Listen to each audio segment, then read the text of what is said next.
Hello guys, welcome back to my channel.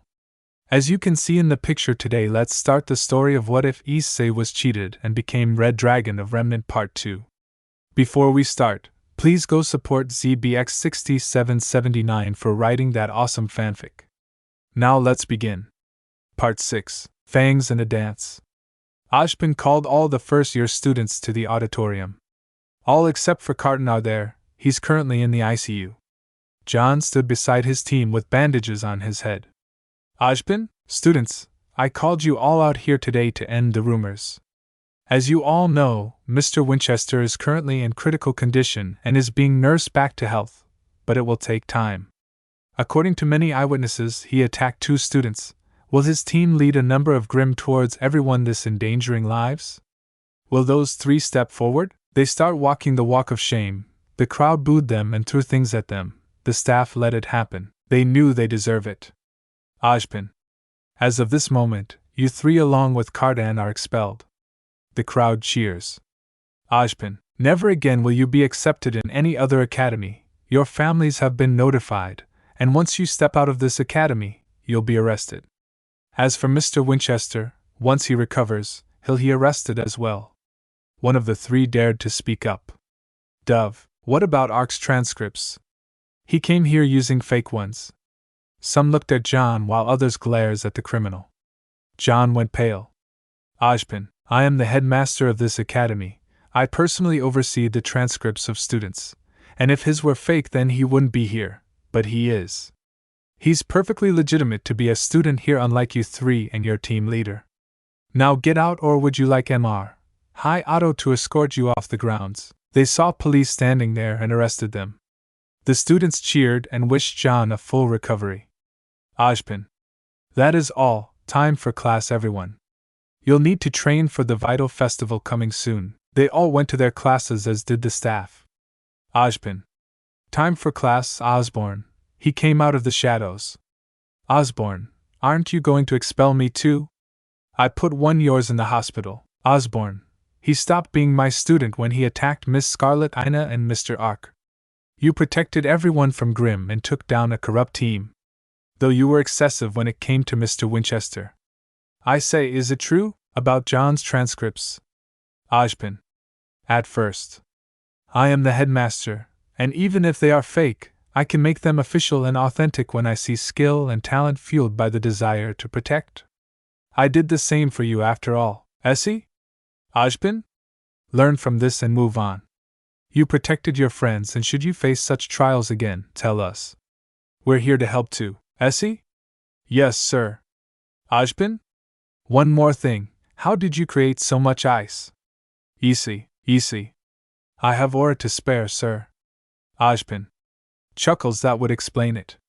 They say, sir, what you said earlier about being there for us, I'm not sure if this is worth mentioning, but you also have a pickpocket among us. Her name is Emerald. She and her 2 companions, Cinder and Mercury. Something doesn't feel right. Ashbin. I'll look into it. Thank you, Issei. Issei nods and walk away. Issei went to class but didn't make eye contact with anyone. He couldn't. But he felt people stare at him, admiration, respect, curiosity, but mostly fear. As soon as the bell rang, he walked out the door. He ate lunch alone in his dorm, cause other students hounded him with applause and some with insults, saying he went too far. The rwby, JNPR and CFEY tried to talk to him, but they let him be. He needs space. He did nearly kill Cardan. He is currently in his dorm smoking a cigarette when he heard a knock on the door. He walked over to the door and opened it. There stood John, Pura, Ruby and Yang, along with Sway. Issei? Hey guys. What's up? John, we wanted to see if you're okay. Issei? Thanks, but I'm okay. You should worry about yourself. How are you feeling, John? I'll be fine. It'll take a little time. Thankfully, there isn't any nerve damage. They say, shouldn't your aura be helping you heal? They all look at John, who sheepishly scratched his cheek. John? Well, about that. They say you haven't unlocked your aura, have you? Sway, Arrow. Yang. My thoughts exactly, Issei. I'm sorry, But can you actually speak dog, or are you just messing with us? Ruby. Knowing her, it may very well be both. Yang. Hey. Hurrah, we're digressing. Issei, can we talk inside? There's something you need to see. Issei. Oh, right, where are my manners? Come on in. They all enter. Issei. So what do you need me to see, Yang? This. She pulls out her scroll and plays a video of Issei going nuts on Carton and his bitches, creating the massive amount of ice in an instant, killing the Alpha Beuf and Ursa Major, then flying away. Luckily his face was obscured by the mist. John. We don't know who made the video, but it's gone viral. Issei takes a puff and sighs. Issei? How viral, Ruby? Half of Remnant viral people are calling you the Devil of Beacon. Greg? They have no idea how accurate that is. Issei? Well, it's just a nickname. You guys have nicknames too. Yang. They call me the Sunny Dragon. Ruby. What's mine? Issei. Crimson Rose Reaper. Ruby. Cool, Yang. Blake has one, and she hated it. Issei. I'm afraid to even ask. Yang. I'm gonna tell you anyway. They call her Balabadi. Yang laughs, everyone else not so much. Yang. Why aren't you guys laughing? I say. Easy. We're not perverts. Yang. And I am. You said it, not me. Just kidding. You're a friendly flirt. Gang. Good cover-up cause it's true, John. So how much of that video is real? The ice part is real, and so is beating up Kuntin. Purra. Issei, how did you do that? Your speed. There's no way you could get enough friction to charge at breakneck speeds from the top of an ice pillar. Is that even possible? Issei. Nope, I could only fly towards them, not appear in a flash unless I could teleport. They probably just cut out the part of me flying towards them. Ruby? All of Beacon is asking us for answers. Issei, tell them what I just told you. I did beat up Team CDNL and create the ice. Yam? How? Zwei jumps on Issei's bed and asks for a belly rub. He obliged. Issei. I poured my aura into it using my gauntlet. I used fire dust to create that explosion. John, that's the truth. Issei. Yep. I'm strong. Not overpowered. Yam? Cool. Got a smoke for me? Issei? This is my last one. He gestures to the one that's half smoked. She takes it and takes a big puff. Ruby? Yang Dad would kill you if you knew. Yam? It touched my lips before yours. She turned beet red. Yam? Oh, well played, sir. Well played, Purra. Get on our level, you two. We already kissed. I say. Way to go, John. How was your first kiss? Yang and Ruby. That was your first kiss. John. Yeah, Purra. Mine too. Ruby. Kie. The knight and the Spartans sitting in a tree, sway. Arf arf arf arf arf arf arf arf. They look at the dog and burst into laughter. They say. Smart boy, speaking of the knight, your aura. You haven't unlocked it yet. John. I've tried, I know it's there, but it won't manifest. Purra, I can help. She starts to glow red and gives John a peck on his cheek. There's a golden glow surrounding him. Issei looked away as flashbacks of Ria's covered in her signature red aura. Seeing the red kiss John reminded him of when Ria's first kissed his forehead. It's now a bittersweet memory. Hurrah, I've used mine to unlock yours, you have a lot of it. Divide. Gang. Did you guys hear something? Ruby? Yeah. John. Someone said something. Hurrah? Did you hear anything, Issei? Issei? No. Sorry. Zwei looked at Issei's left arm sternly. His ears pointed straight up and his fur looked like tiny needles. Ruby? Zwei? Zwei snapped out of it, and is back to his usual self. Yam? Okay, so Issei, who are you taking to the dance? Issei? Oh, that I don't have anyone in mind. I might just chill out. Ruby? Issei, come on, it'll be fun. Ren has something planned. John? I'm prepared for it. Purra? You guys are in for a surprise. Gang? Issei, you gotta have someone in mind you wanna take as your date. Issei? Sorry, gang, but there isn't. I'm not into that. John? How come? You gave me great advice when I wanted to ask out Basie.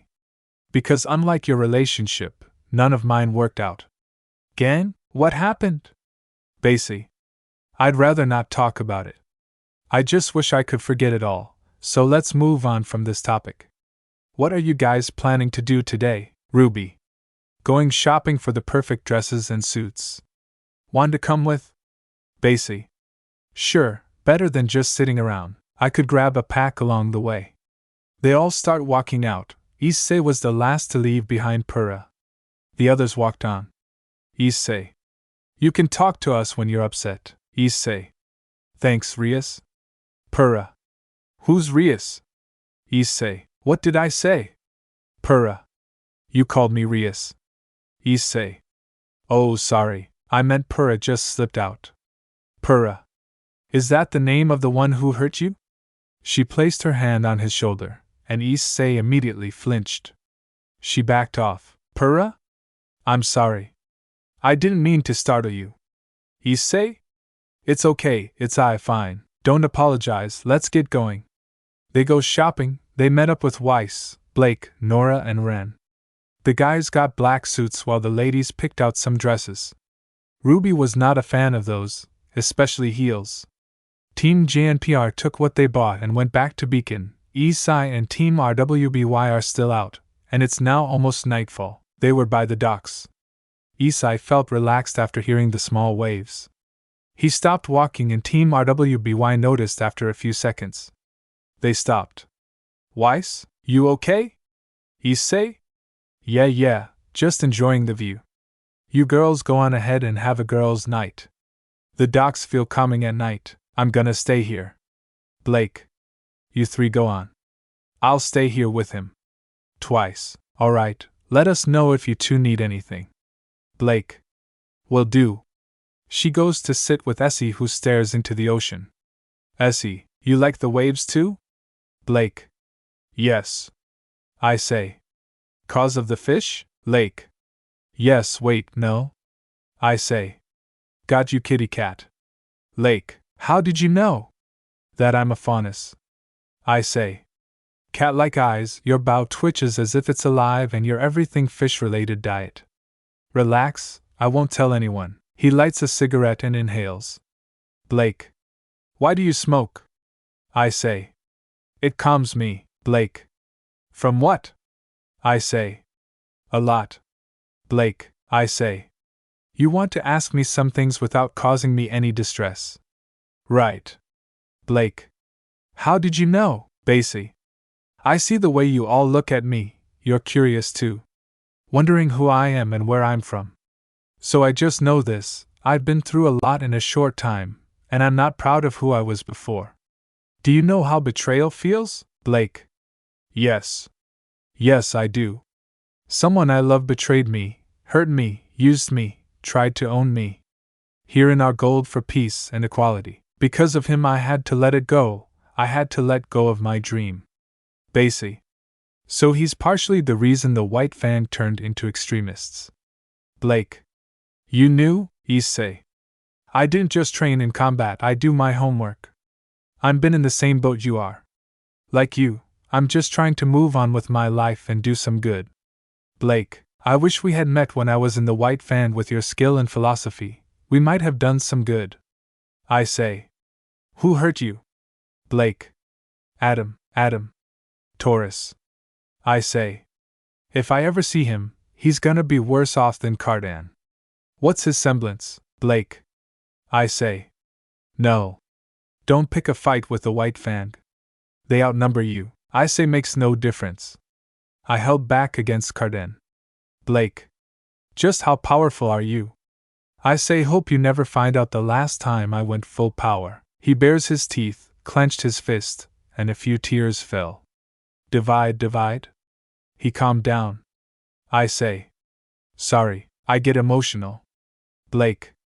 I say. Right now you feel emotionless. I say. This gauntlet can suppress my emotions too. It has to. Blake. I see. She held his hand and felt it shake a bit. She looked at him and saw fear in his eyes. Blake. He's more afraid than I am. Who hurt you so much, I see? She placed her hand on his face, and makes him look at her in her eyes. Blake. Issei. You'll be okay.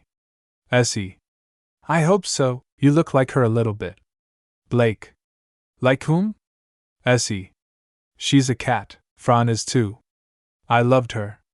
She hurt me too. Blake. I'm not her Issei, and who else hurt you? How many times did you get hurt? Issei. 12 times all at once. Her eyes went wide. Blake. 12 times at once. Book. Blake. Issei, listen, Issei. Covered her mouth with his hand and lifts her up. Blake. MMP, Issei. Call the team and the police. He lets her go. She texts her team to call the police. White Fang suspects. Issei stealthy gets closer to the White Fang members. He sees 2 guards and kicks them out. Blake appears behind him. Blake. What are you doing? Issei. Take their masks and uniform. I'll tie them up. He found some rope used to tie boats to the port. They out on the masks, uniforms, and grabbed their guns and walked out. The rest didn't suspect a thing. The White Fang members are stealing dust. Issei and Blake continue to whisper. Blake. They never stole this much dust before. Issei. That's Torchwick's MO. Maybe they're working together? Blake. The WF hate humans too much for that to happen. Basie. Unless someone persuaded them. Lake. Maybe. They see a huge bullhead land near then, and from it Roman Torchwick comes out. Roman. Sorry for making you wait. They tried to free themselves but couldn't. They aimed their guns towards Issei, who used lightning dust on the ice. The WF members were electrocuted and dropped their weapons. Blake threw her weapon gamble-shrouded Torchwick, who shattered like glass on pin impact. Lake? An illusion. Must be someone's semblance, I say. The cops will be here soon, let's go. Dump the masks and uniforms. Our DNA and fingerprints are on them. They immediately toss them into the sea, I say. Grab on to me, I'm going to fly us out of here. She nods and holds on to him for dear life. He grabbed the 2 WF members he knocked out. Boost, boost, boost, boost. He flies up, the G-force is strong but bearable.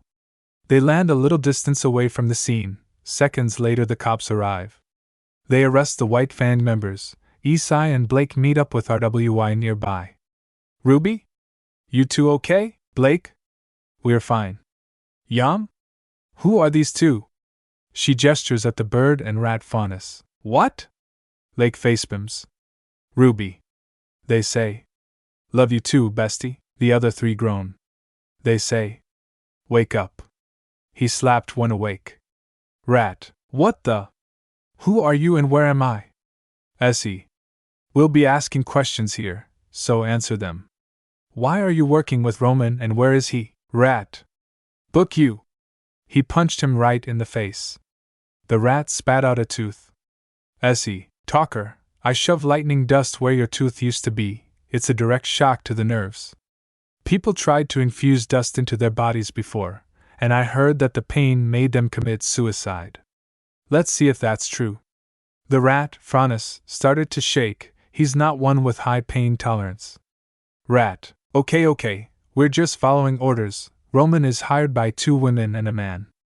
I don't know anything else, I swear. Issei. Yeah, you do. Either you start giving me real leads or face the consequences. Rat. That's all I know, man, I swear.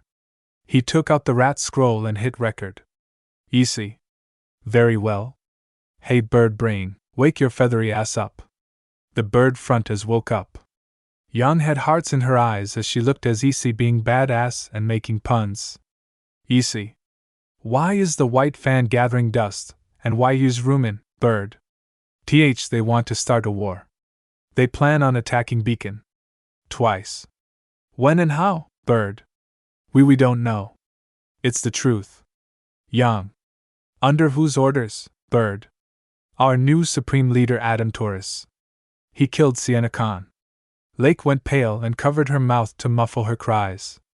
Issei got angry, lifted the two and flew to the port. He dropped the two from a height and they landed near the cops. He threw the scroll next, it landed on top of them so no damage.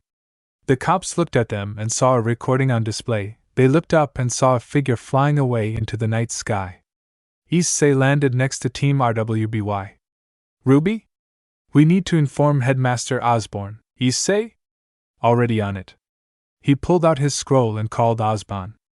Gave him the info he got. Security was doubled throughout Vale. All the other academies in Mistral, Bakau and Atlas were put on high alert. If one can be a target, then so can others. The dance wasn't cancelled, much to the students' relief. Security has increased, and everyone is on the lookout, but doesn't mean people should stop having fun. The Vital Festival stayed on, but with military security. General Ironwood personally plans on bringing an army of robots to serve and protect.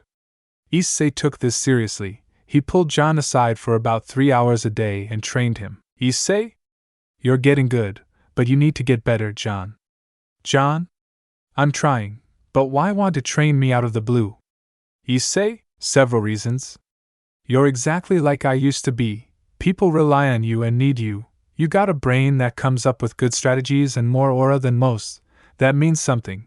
Your semblance, once unlocked, could make the difference between life and death. John. Then why physical training?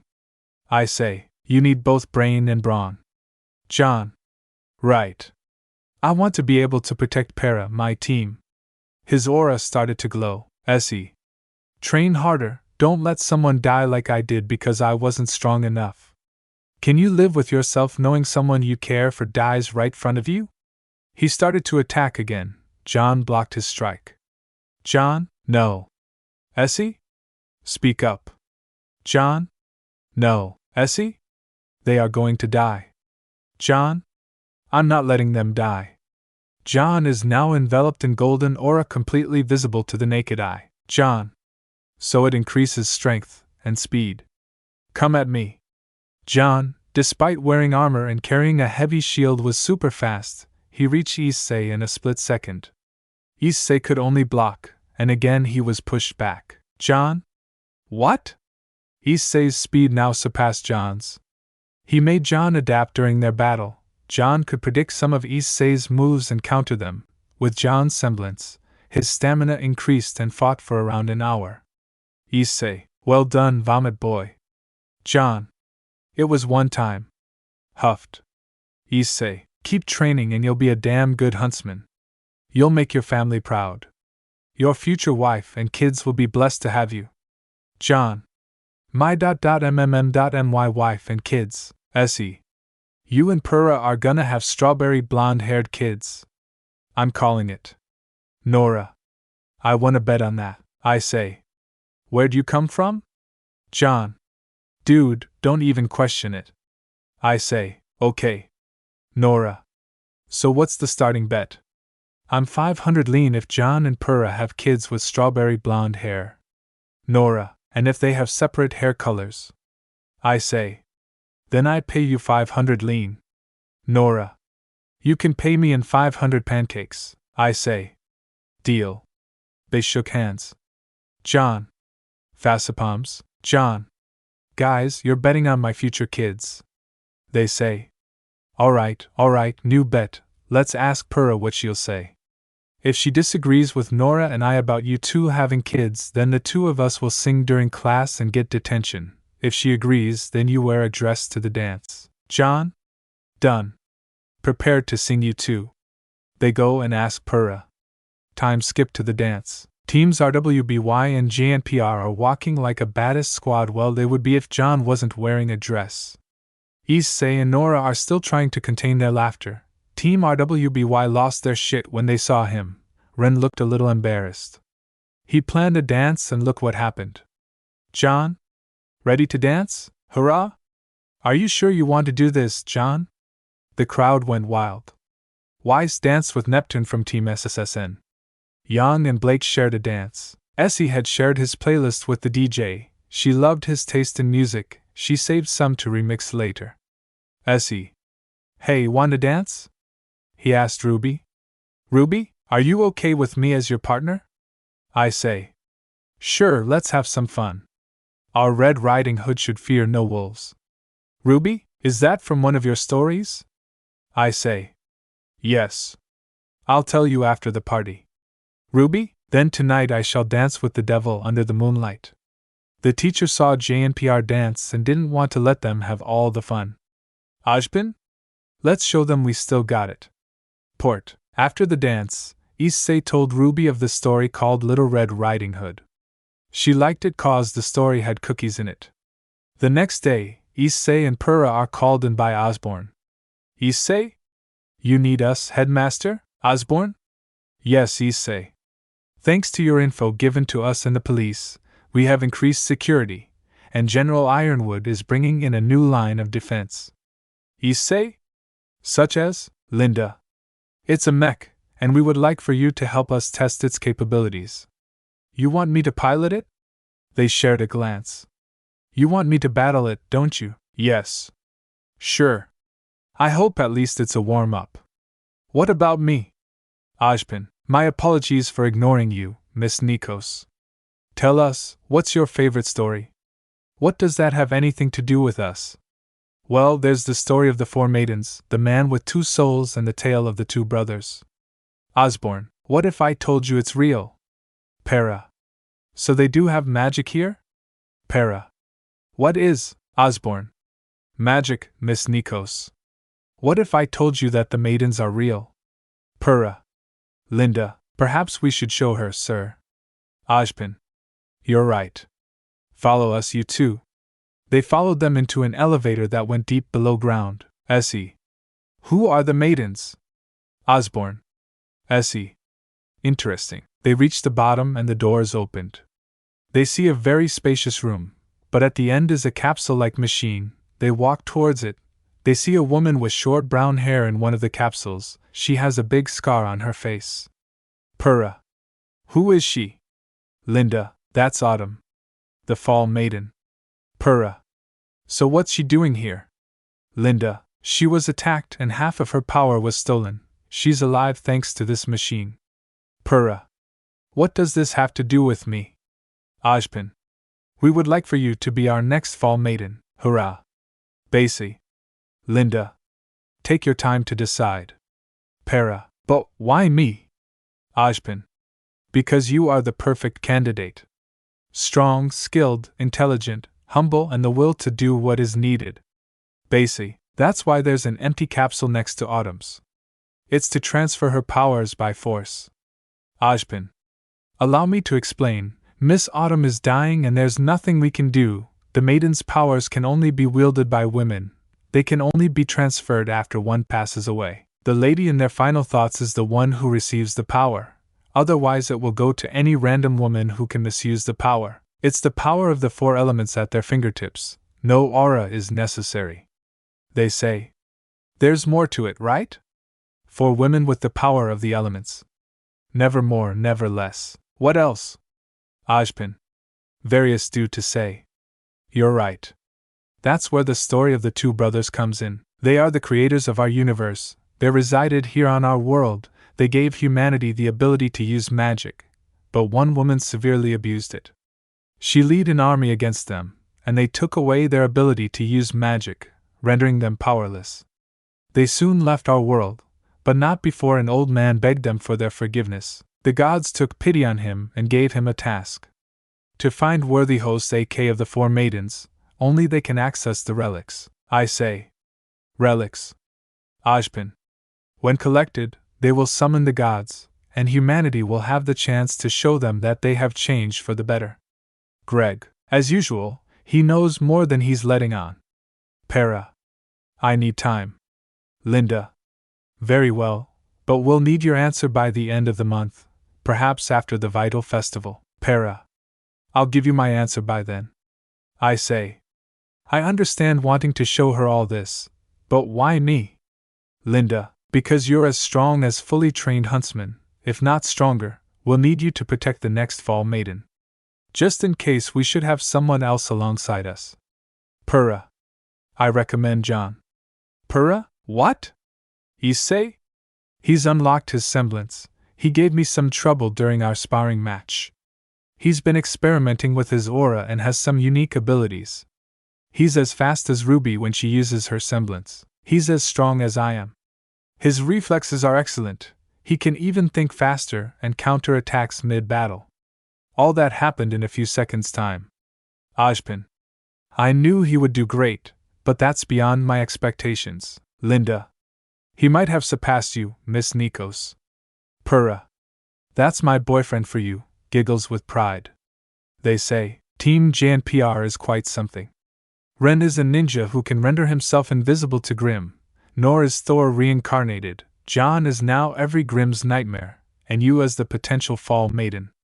Team STRQ is gonna be in your shadow soon. Linda. Who is Thor? Issei. Just a character that wields a hammer, lightning, and defeats powerful foes. A story I heard growing up. Linda. I see, so what we see and discussed here doesn't leave the room. Clear? Issei? Yes, Professor. Hurrah, understood. But what about a cover story? Ajpin? Well, Issei, I did ask you to join us in our meeting with the General just before the tournament and the testing of the new security system.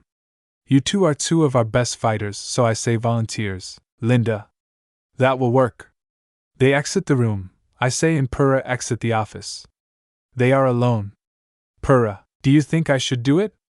I say yes, but it's ultimately your choice. We don't know what kind of life you'll be forced to live if you accept. At least you won't be alone, Purra. But it's for the greater good, yet I don't want to leave the others. Issei. You're not leaving them, and they aren't going anywhere. John unlocked his semblance because he wanted to be strong mainly for you. He loves you and will stick by you. You do the same for him.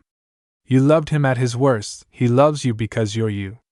The title of the Fall Maiden won't change. Talk to John, he has the right to know. Purra. Thank you, Issei. You know just what to say.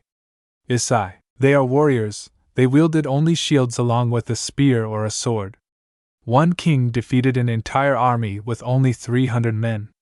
He was one of them. If you were there, then you'd beat them. With the powers, you'd level the army. Hurrah, see you, I say. He goes and has coffee with CFEY. She goes to talk to John. She found him in the training room. He just defeated Team SSS and all on his own. Son, damn bro, even with my clones you took us down, passes out. John. Honey. Purra. Issei wasn't kidding about you getting so strong. John? Hello, love? He lifts her up and spins her. John?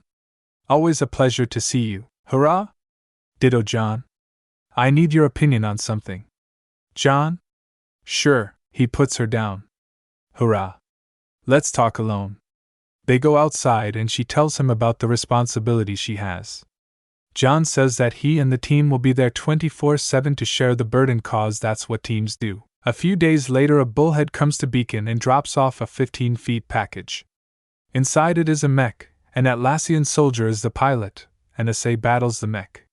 He gives his points on improving speed, mobility, weight, etc.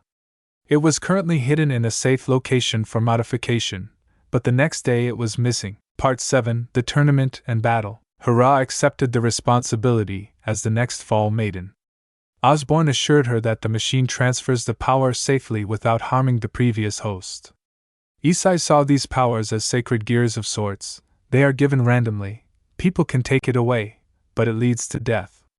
It reminded him of Asia and himself. He pushed these thoughts out of his head. These are memories from another life. Purra decided to wait till after the tournament. Autumn is in a medically induced coma, so she's in no pain. Purra wanted to take part in the tournament with her team. She wanted to enjoy herself. Osborne agreed. He's currently investigating the whereabouts of the missing mech. The Atlassian soldier was found unconscious and he didn't know who knocked him out. Yang decided to go to the club Junior owns and beat some info out of him after wrecking the place. She found the hideout where the mech is. She and Team RWB, along with Sun and Neptune, go investigate. Roman found them lurking and attacked. Sun and Neptune took on the goons, while Roman tried to escape in the mech. Team RWBY stopped him. Blake recognized that glass shattering, she saw it at the docks. Blake. Neo, you helped him escape the last time. Twice. All attempts to capture her have failed. Time skip 1 week before the festival. General Ironwood arrived with an entire fleet. Issei looked out of the window from Osborne's office. He sees a small ship land on beacon grounds. From it, a woman with white hair is escorted by 2 military robots. She's talking to Ruby and Weiss. Issei. Another Ice Queen. Must be her sister. He sees drama unfold when a man with short black hair appears. He's carrying a sword. He destroys one of the robots. So that's Winter Schnee and one of her family's signature semblance. Summoning what they killed. Greg. Those birds looks like small Nevermores. I see. Winter really is an Ice Queen herself. She doesn't feel like weight of guilt she should for killing baby birds. Greg. But they are grim. I see. Good point. Issei stayed hidden in the office as Crow, Ashbin, and Glinda entered. Issei. Bdraig. Azazel will get along great with this guy. Issei. Yeah, he would, but let's focus. Ashbin is right. There is an energy in the air, new security mechs and robots, and they are talking about an enemy that the public doesn't know about. Greg. I've noticed. It's not the White Fang or any other party we know of. They say. They mentioned Autumn, the current full maiden, who's responsible for wounding her. Who is she? Greg. Let's hear them out. Ashbin. James the first to have some good news. Ironwood. You found a guardian. Linda. A candidate. She's strong, willing, disciplined, and most importantly, she's ready. Pro. Did you tell her about the powers of the current Fall Maiden being split up? Ashbin. No. The assailant took half of the powers. We need to transfer the other half so we have a fighting chance. Our maiden is dying, and if she passes before that, then we fear the remaining half will seek her out. A hoverboard. Cool. I say. That penny girl is interesting. How is she controlling several swords without even touching them? Okay. She's using wires sprouting from her back. Weiss. John is getting good. Ruby? Gasped she, complimented John. The world is ending. Smack. Weiss. Shut it, you dolt. Blake. Aside the fact our Ice Queen isn't as cold as she thinks she is right. John has improved. Basie. He's holding back. Damar WBY looks at him. Basie. You heard me, I trained him, and when he gets serious, he'll give even the 4th-year students trouble. Young. Vomit Boy is that strong, how did you train him? Basie. Vomit Boy has used his large aura reserves to amplify not only his physical traits, but his mind as well. He thinks faster and counters attacks. Osborne saw potential, and he saw it as clear as the sky above us. Bissay, damn whelp. It's my turn against Mercury. Wish me luck. Ruby. You don't need it, sis, Bissay. Young, be careful. I've met him and his team. They seem rather shady to me. Even Osborne thinks so. Team RWBY exchange looks of concern. Bissay. Good luck. Young. Thanks, Ruby. Oh no. Blake. Young. Twice. This could be really bad. Bissay. I'm going to call Osborne. He calls him. Bissay. Sir, did you see that? His partner Emerald. Her semblance is illusions. It's how they both stayed hidden during their match against Yatsuhashi and Coco. What about their other teammate? Cinder, I'll hold, I should have known. What about Young? It's the best case scenario. I suppose Crow can talk to her, and put a price on family. Thank you, sir. I'll talk to them and call Blake. Well, Issei, Osborne has a cover story, come to your dorm. Osborne and I will explain, but right now Crow is talking Young. Let's give them a couple of minutes. At their dorm, Team RWBY, Issei and Osborne gathered. Young. Professor, I did it out of self-defense. I'm not crazy, Osborne. I'm aware, Miss Xiaolong, but the world doesn't see it that way. Blake. But everyone saw it. Young. Blake. Issei. Hey. Stop it. Let him finish, Osborne. Thank you, Issei. As I was saying, Issei here has been my eyes and ears from a student's paw for quite some time. He's noticed 3 students, Cinder Fall, Emerald Sus Dry and Mercury Black. As I'm sure Issei mentioned, Emerald can create illusions that even had us fooled. If she didn't use it in her battle, then none of us would have believed you. Yang. Ruby? I would have. Yang. Thanks, Ruby. Ajpin. Currently, you're facing assault charges, but we have a cover story. Combat-induced hallucinations, it's not uncommon. It can happen to anyone with combat experience, so you'll get off with a warning and order to rest. No fighting for a short time, they say. What did you see that we couldn't? Did he say anything? Yang. Well, after I beat him, he said there's not going to be a next time after I wished him luck for any future battles. He charged at me with the intent to kill. Blake. He set you up. Why? Yang. I never saw him until recently. Twice. Maybe it's to damage Beacon's image. They say. That's their plan. Destroy our image, spread hate.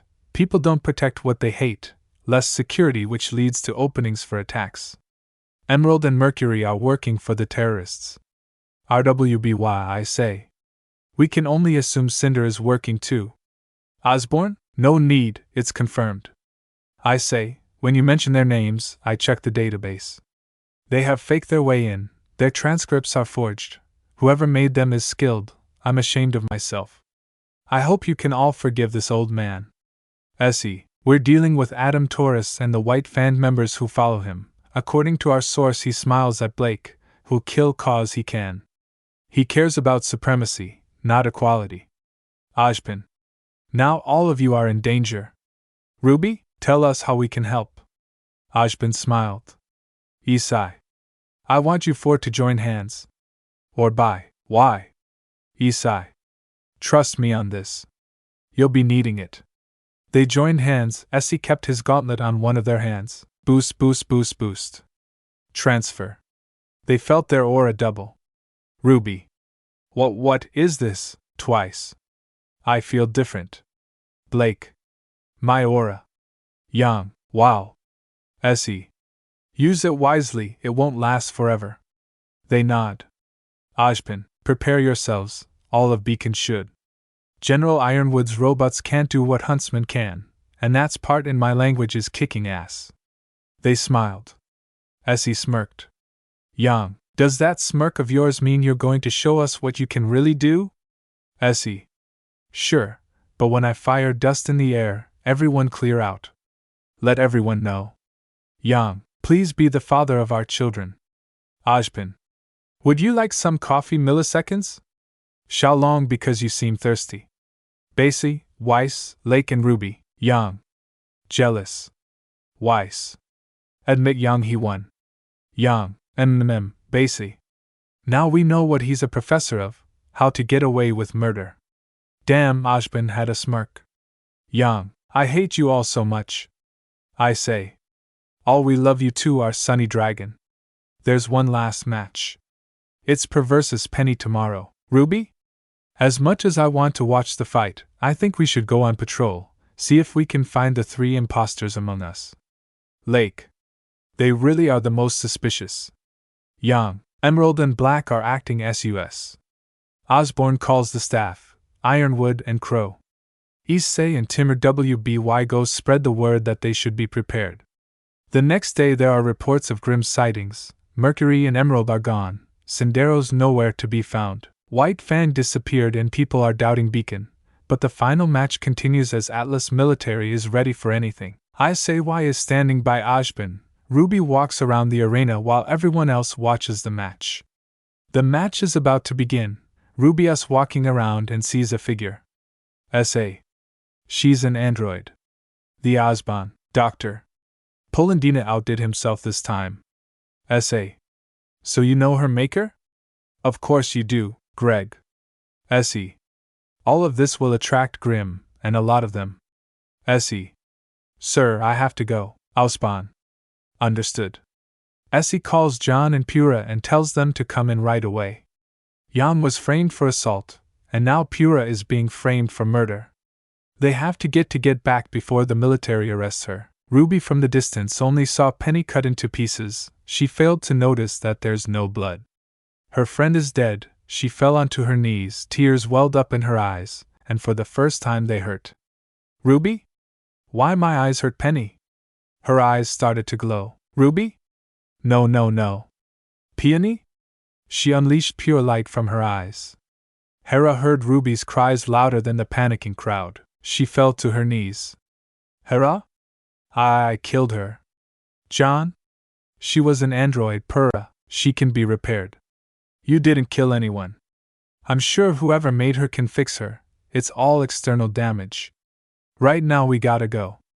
I just saw Mercury run off. The enemy is here. She took a few deep breaths. Purah. You're right. I'll apologize to Ruby later. Right now we're needed elsewhere. John, all right. Get on. Purah. What? John, my back. Get on. Purah. Okay. She gets on and she sees him glow. John. Hope you don't mind having a bad hair day. Purah. John. He starts running and gradually increases speed. He's now reaching speeds around 30 meters a second. Purah clung to him for dear life. Purah could barely see, but she saw John going for the edge. Purah. John. He just smirked. He jumped when he reached the edge. Purah was screaming until she heard a sound she recognized. Boost. John raised his arm and Issei grabbed it. Issei. Gotcha, John. Perfect timing. Purah. I thought we were going to die. Issei. Nope, you could have used your semblance on your and John's armor to slow your descent. In fact, you could use it to fly. Purah. I never thought about it that way. John, that's actually a really good idea. They reach Ashbin's office and enter through the window. Linda. You say you were right. They are attacking. Grimm are coming towards us. Ashbin. Time to notify the people of Vale. He messes around with his scroll and is about to go live until his screen turns red. Issei. That's Cinder's voice. She hacked into the system. Osborne. Let's go. James will keep the people from panicking. I've already signaled the students. They say. That explains the snipers on the rooftops. Linda. Students are instructed to work as teams to take down their opponents. Should things start to go south, they will fall FAQ and regroup. Ashbin. Glinda. So help the students and staff. They'll need you, she nods. They enter the elevator and head straight down. Purah is still guilt-ridden for what happened to Penny. Ruby's cries still echo in her ears. John holds her hands to comfort her. He didn't deactivate his aura and that warm feeling calmed her down. John. You'll be fine. We're all here together. Hurrah? Right, they reach the bottom. Ashbin? Get in the capsule. She does as she's ordered. John stands by her side, the elevator sound is heard and they see Cinder come out. Cinder? Found you? Ashbin? Begging false maiden. Cinder, once I get my power, you're dead, Osborne. Issei suddenly appears from behind and kicks her into the wall. She falls to her knees but gets back up. Cinder. How did you, Issei? Book you, that's how. Cinder. GGGRRRRR. She released a cluster of fireballs at him. He dodges most of them but blocks the rest using Ascalon. She created landmine like hotspots everywhere Issei stands to try to blow him up, but Issei is too fast for her. He punched her into the air and she created a wall of fire. She focused her attention on Purah, who is currently getting the powers transferred to her. Cinder? No, she used her semblance which allows her to create and manipulate obsidian. She created a bow and arrow and shot at the maiden, only for it to shatter against John's shield. Cinder? What? John, looks like you need both eyes to aim. They say. That's cause her primitive mind can't process the visual input from both eyes. Ashbin? I'm loving this, Cinder. I'll kill you all. She sends a wave of fire and forces everyone to take cover. She aimed another arrow and fired just before Issei showed up and tackles her. The arrow hits the power cord and the machine shuts off. John, no. Purr. Are you okay? Purr. Yes, But now what? Purr. John keeps Cinder busy. I have an idea. John, do tell. Purr.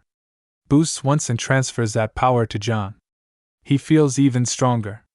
Cinder creates an obsidian sword and charges at John. He went in the offensive, and it forced her to go on the defense.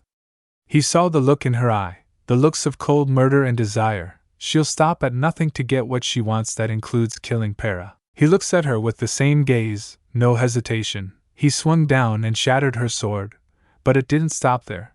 With all that power, he blade cut off her arm. Cinder? Aya? Issei opened the capsule doors and put a hand each of the ladies' heads. Ajpin? What are you doing? Issei. It's our only hope. Ma'am, can you hear me? I'm going to transfer your power to my friend. Are you okay with this? Amber. Yes, Issei. Thank you. Let's do it, partner. Greg. Right. Ajpin heard the voice come from his gauntlet. They see it glow green. Greg. Transfer. He begins transferring the powers from Amber to Pura. It hurt them both, but they handled it. An orange glow can be seen going up one arm and on to the other. Pura now has the maiden powers, while the other half is still in Cinder. She is shocked even more than having her arm cut off. Even John couldn't help but see what Issei did, but the javelin destroyed her left eye. Cinder? Aye. Ajpin? Amber, are you alright? Amber? I am now. Karma is a bitch, right? Cinder. Cinder? I'll get you for this if our army doesn't do it for me first. She created another firewall and flies up the elevator shaft. John. Did she just say army? Issei. Yes. We should see what's going on topside. Osborne. I agree, but first we need to get Amber some medical care. The power to the machine was cut off. Her aura reserves were damaged, so she doesn't have enough to heal herself. Issei. Hey John, you're up. John. What do you want me to do? Issei. See if you can boost her aura like I did yours. John. Okay, sure. He walks up to Amber and grabbed her arm. He closed his eyes and started to glow. His aura flowed into her and turned from gold into auburn. She was healing. Her facial scar was fading. Para. Wow, it's working. After a minute or two, she felt like her old self again. Amber. Wow, is that your semblance? Thanks. John. It isn't just repaying the favor. So now that you're not the Fall Maiden anymore, what will you do? Amber. Help you guys out? I may not have powers, but I still have my semblance. She creates strong gusts of wind. Issei. Alright then. I'm Issei. You already know John and his girlfriend, Pura. Amber. I owe you guys my life. John? You owe us nothing, but could you tell us how Cinder stole your powers? Amber? Well, a gray-haired guy with prosthetic legs and a girl with green hair attacked. From Cinder's arm a black tendril attached itself to me. It felt like a type of Grim. Ajpin? Oh no. Pura? Professor? Ajpin? No time to explain. Let's go help everyone. Ring ring. Ajpin? Yes, Glinda? Linda? Ironwood's robotic soldiers are attacking us. Ajpin? What? Linda? They were hacked and Grim are attacking. White Fang just showed up and the students can't hold out for much longer. Ajpin? We're on our way. Hold your ground and call. Ajpin? Let's go. Amber? Can I get some clothes first? The guys look at each other and then at her. Para covers John's eyes since Amber is half naked. Ajpin. But of course, Issei, Mr. Arc in milliseconds. Nikos, go up top and help the students. Ms. Amber and I will be there soon. They go up and see the damage being done. They see one of the Atlas airships attacking the others, and they are crashing over the city. The Spartan and the Knight go do their thing. They are in perfect sync, cutting down Grim and the bots without hesitation. The White Fang members are the real threat. They too have their semblances, aura, weapons and skills. The hijacked Atlas airships are doing a lot of damage. Several attacks hit Beacon. The students had already evacuated. Ajpin and the rest of the staff along with Crow and Ironwood are taking out the robots. Issei sees Nora and Rin helping others. He looks around for Team RWBY and finds Weiss taking down Max along with Team CFY. She has a blue glowing knight armor helping her fight. He boosts and enhances his sight. He sees a red figure on one of the airships. She's fighting a girl with pink and brown hair and Roman. They say, "I'm coming, Ruby." He flies towards the airship and sees Ruby fighting a losing battle. Neo and Roman have her on the defense. She pushed over the edge but grabs onto the railing for dear life and drops her side. Roman. Bye-bye, Red. Neo. Roman. What the hell? He gives Ruby her scythe and readies Ascalon. Ruby fights Roman while Issei fights Neo. Issei? So you're Neo? Neo? Angry glare, Issei? Oh, that's right, I heard you're mute. Probably for the best, psychos can't say anything nice. As they say, if you can't say anything nice, so don't say anything at all. Neo got angry and started attacking. Issei promoted tonight, and it gave Neo a challenging fight. Her anger attracted a Nevermore that she didn't even notice. Ruby dodges several bullets from Roman's cane. Roman? Not bad, Red, you and your friend are tough, but you can't beat me. Chomp. The Nevermore ate Roman. Issei flew up to get away from Neo and to fight the Nevermore. Neo noticed his attention diverted. She looked behind her and saw the Grim eat Roman. Only his bowler hat remained. Issei readies a dragon shot in an attempt to save him, but it was too late. He saw a lot of blood in the Grim's beak. He fires the dragon shot and kills the Nevermore. Neo completely ignores the two and walks towards the hat. She picked it up and silently cried. Issei. I'm sorry for your loss. She looks at him with pure hate. More Grims started to come in. Issei and Ruby didn't want to waste time on them. Issei, we have to go now. Ruby? Right. They both jump off. Issei sees more Grim land on the ship. Boost, boost, boost, boost, boost. He fires off another dragon shot and blows the ship into smithereens. He and Ruby land safely. They then go around looking for Yang and Blake. They run through the cafeteria and see Blake is wounded thanks to Adam's sword in her abdomen. Yang is about to go full Super Saiyan. Adam is ready to cut her down. Blake. Yang, no. Issei. Promotion tonight. He promoted tonight and got between the two just before Adam could hurt Yang. He kicked him out the window and stopped her. Yang. I had him. Issei. You fell for his trap. You and Ruby need to get Blake out of here. Ruby. Hang in there, Blake. I say. Get her to John. His semblance can heal her. Ruby. Got it. Yang. Help me out. Yang. Right. Adam? You're not going anywhere. He sprints towards them and raises his sword. Issei blocked his strike. Issei. I've got this. Go. They picked up Blake and took her to find John. Adam, you're letting a traitor escape. Issei. No, you're the traitor. Adam? A human dares to lecture me. Issei? Spreads his wings. Adam? You're him, the devil of Beacon. You're Faunus, you should be on our side. Issei? Our? You mean on your side. Adam? Same thing. They exchanged strike after strike. While Issei was keeping Adam busy, Yang kept pressure on Blake's wound, while Ruby uses the boost Issei gave her to find John. After only searching for 30 seconds, she found him killing Grim alongside Pura, who is using fire powers to kill them in great numbers. Ruby. John, Pura. They look at her, and the Grim attack at once. John jumps in the air and Pura sends a wave of fire all around, killing all the Grim. Ruby. While Pura. Since when and how can you do that? Pura. It's a long story. Ruby? Okay, John. Blake is hurt. Issei says that you can help. John. Where is she? Ruby? Follow me. They hightail it towards Blake, who is still bleeding despite Yang's attempts to stop it. After a minute, they find her, and she's fading. Barely conscious. John wastes no time and starts using his semblance. Her aura recovers and her wound starts healing. She's still anemic from blood loss. Once her wound closed, Ruby uses the last of the boost Issei gave her to get her to the nearest hospital. Yang followed. John and Pura wanted to go too, but they needed to help. John copied Issei's idea on transferring aura to dust. He transferred it to some earth dust and punched the ground with a slight forward motion. The ground shook and cracks spread, crevices appeared, and the opponents lost balance. This made it earlier for the good guys to gain the upper hand. Issei was fighting a pissed-off Adam.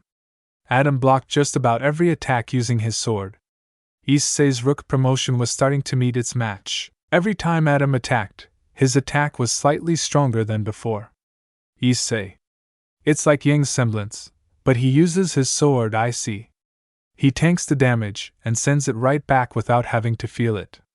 Issei. Hey, want to make a bet? Adam. You can't be serious right now. Issei. You sure you're not a chicken faunus, Issei? Surrender now. Adam. Why do I feel so weak? What did you do, Issei? Give up and I'll tell you. Adam. Never. Issei, I was hoping you'd say that. This would have been a shitty warm-up otherwise. Adam. He threw Adam's sword towards him. Issei, you've heard Blake, I'm going to make you suffer. Adam, you'll defend a traitor. Issei, again with this song and dance, pick up your sword. I'm giving you one chance to go down fighting, give you back some sense of dignity. Adam, I'll kill you. He picked up his sword and charges at him with whatever strength he has. He goes straight for Issei's neck, but he simply moves out of the way. He grabs Adam's arm and bends it backwards. Adam, crack. Adam drops his sword as his arm starts to take damage. Issei. Your aura is depleting, it can't keep your arm from fracturing for much longer. Adam, let go. Issei. Nope. Issei punches Adam and his aura broke. He broke his nose, his jaw, and knocked out his teeth. Issei broke his arms in ways that they'll never heal right and is about to break his legs. Issei. Nomura would do it better. He continues to break his bones. He fractured Adam's skull. Broke his fingers one by one. He used his gauntlet claws to carve the words "rape me" on his face. Adam still struggles, so Issei grabbed him by his horns, lifts him up and slams his head through some glass. He then turned him around to face him. Adam? What are you? Issei?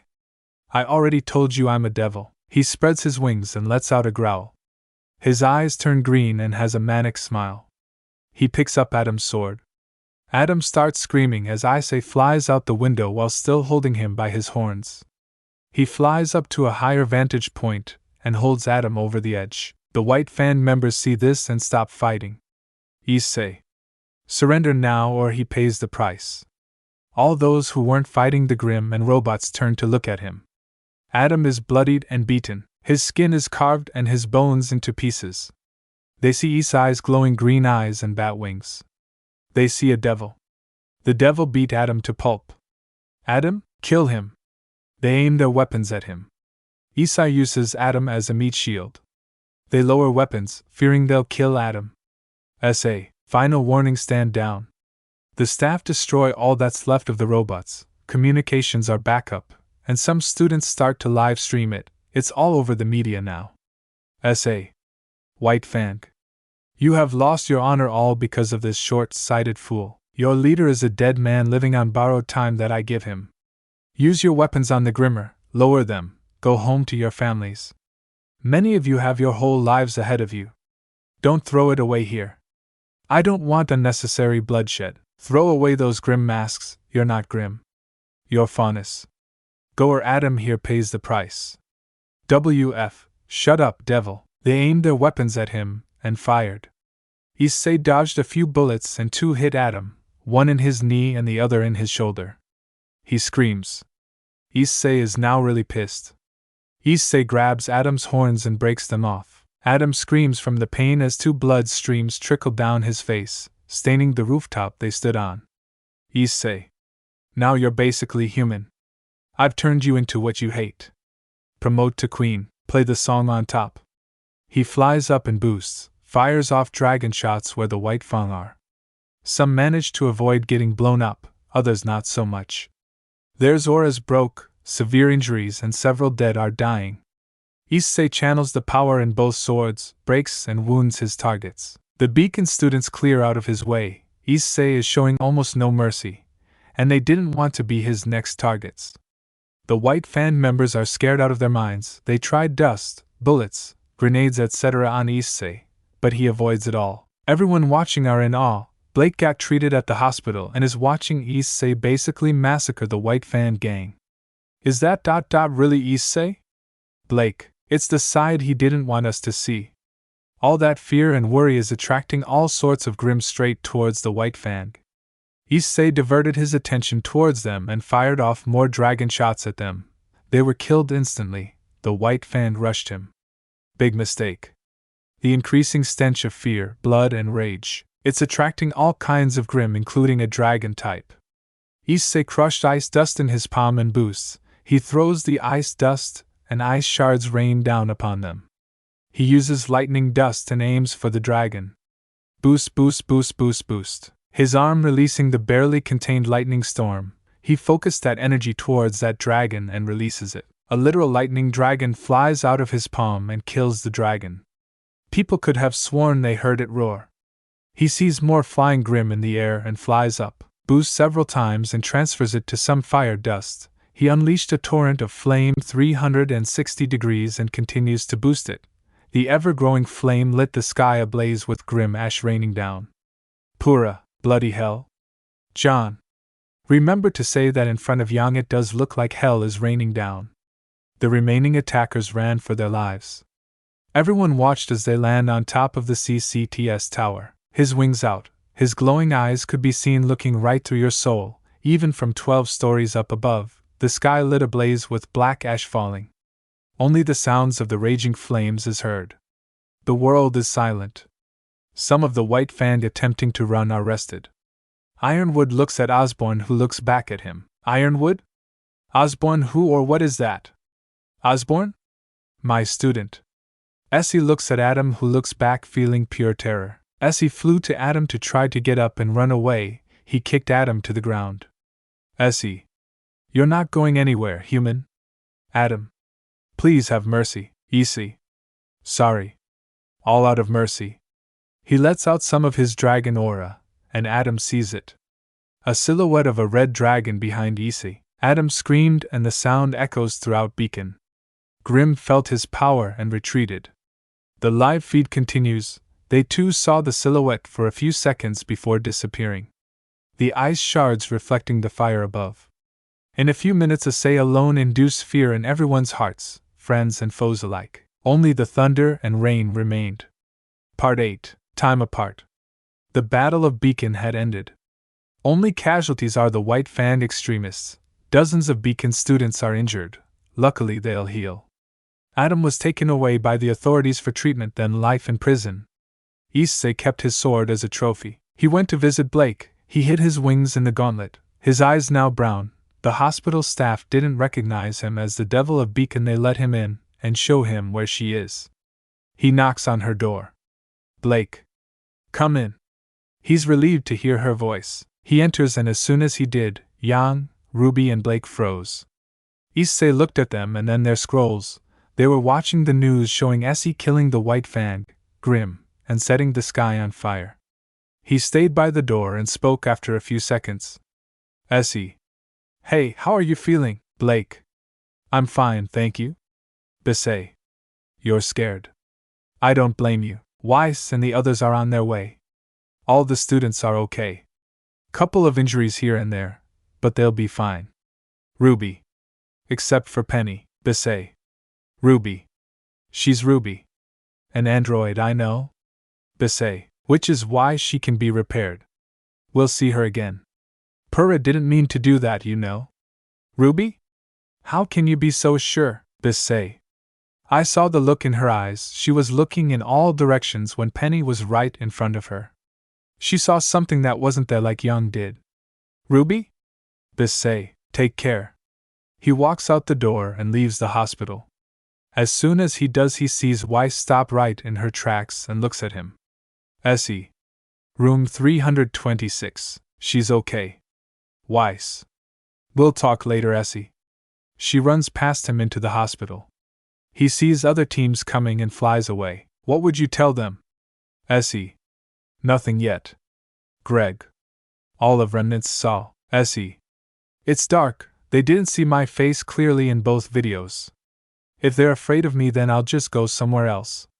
There are 5 continents here to choose from. Greg, running away isn't the answer, partner. They say. It's kept me sane so far. He reaches Beacon and checks if his dorm is still in one piece. To his relief, it is. He stays there for a while, thinking about how scared everyone is as soon as they see him. Greg. They'll get over it. They say. Hope so, I like it here. Greg. It is nice. You did become a badass. Setting fire to the sky, devil wings out, you put the fear of the devil in them, Issei. Wait till they see what we can really do. Later, he walks around Beacon. He sees the melting ice shards, students and staff talking, patching up any minor injuries, but as soon as he walks by, they stop talking and look at him. Ironwood comes forward. Ironwood, Mr. Hyodo. The devil of Beacon.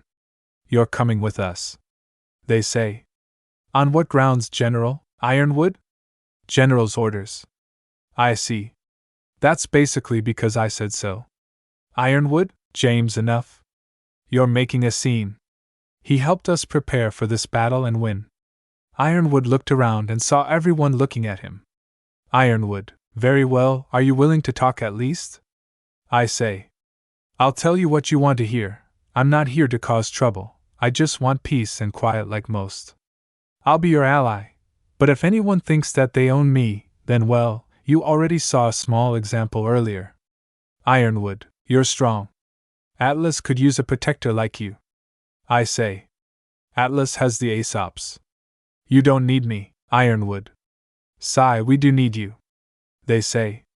What you need is to stop your damn army from getting hacked and nearly killing us all.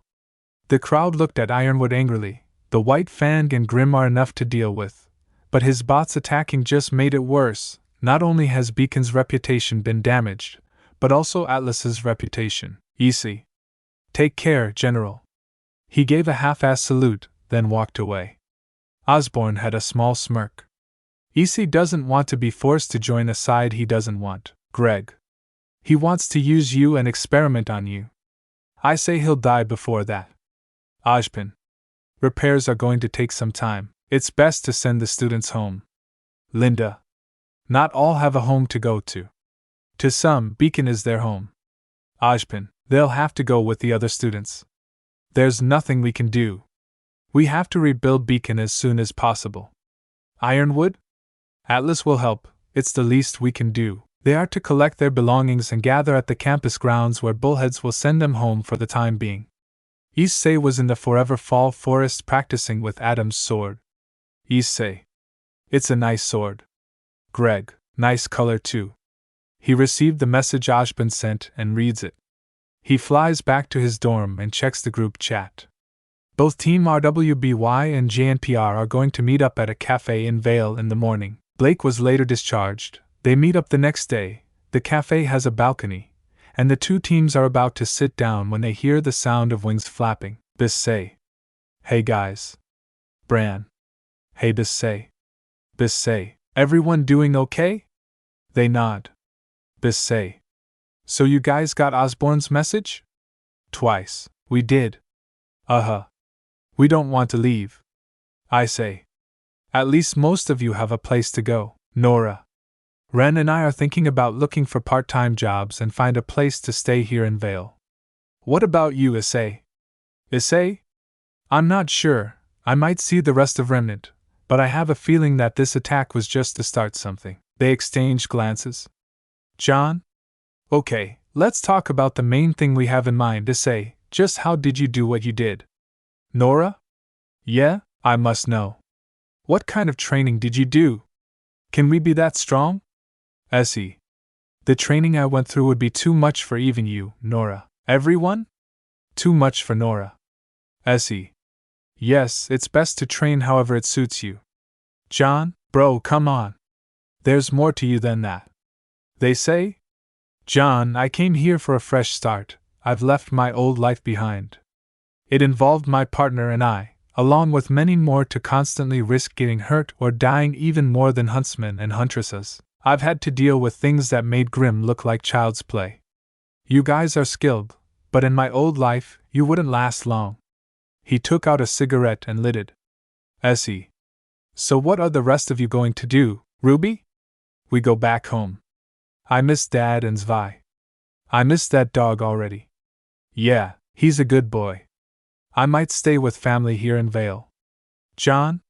My grandparents have a place here. I might stay with them. Ren, Nora, you two can join me. Ren, as long as we're not imposing. John, they want to meet my team anyway, so sure. Alright, but we insist on doing our part around the house.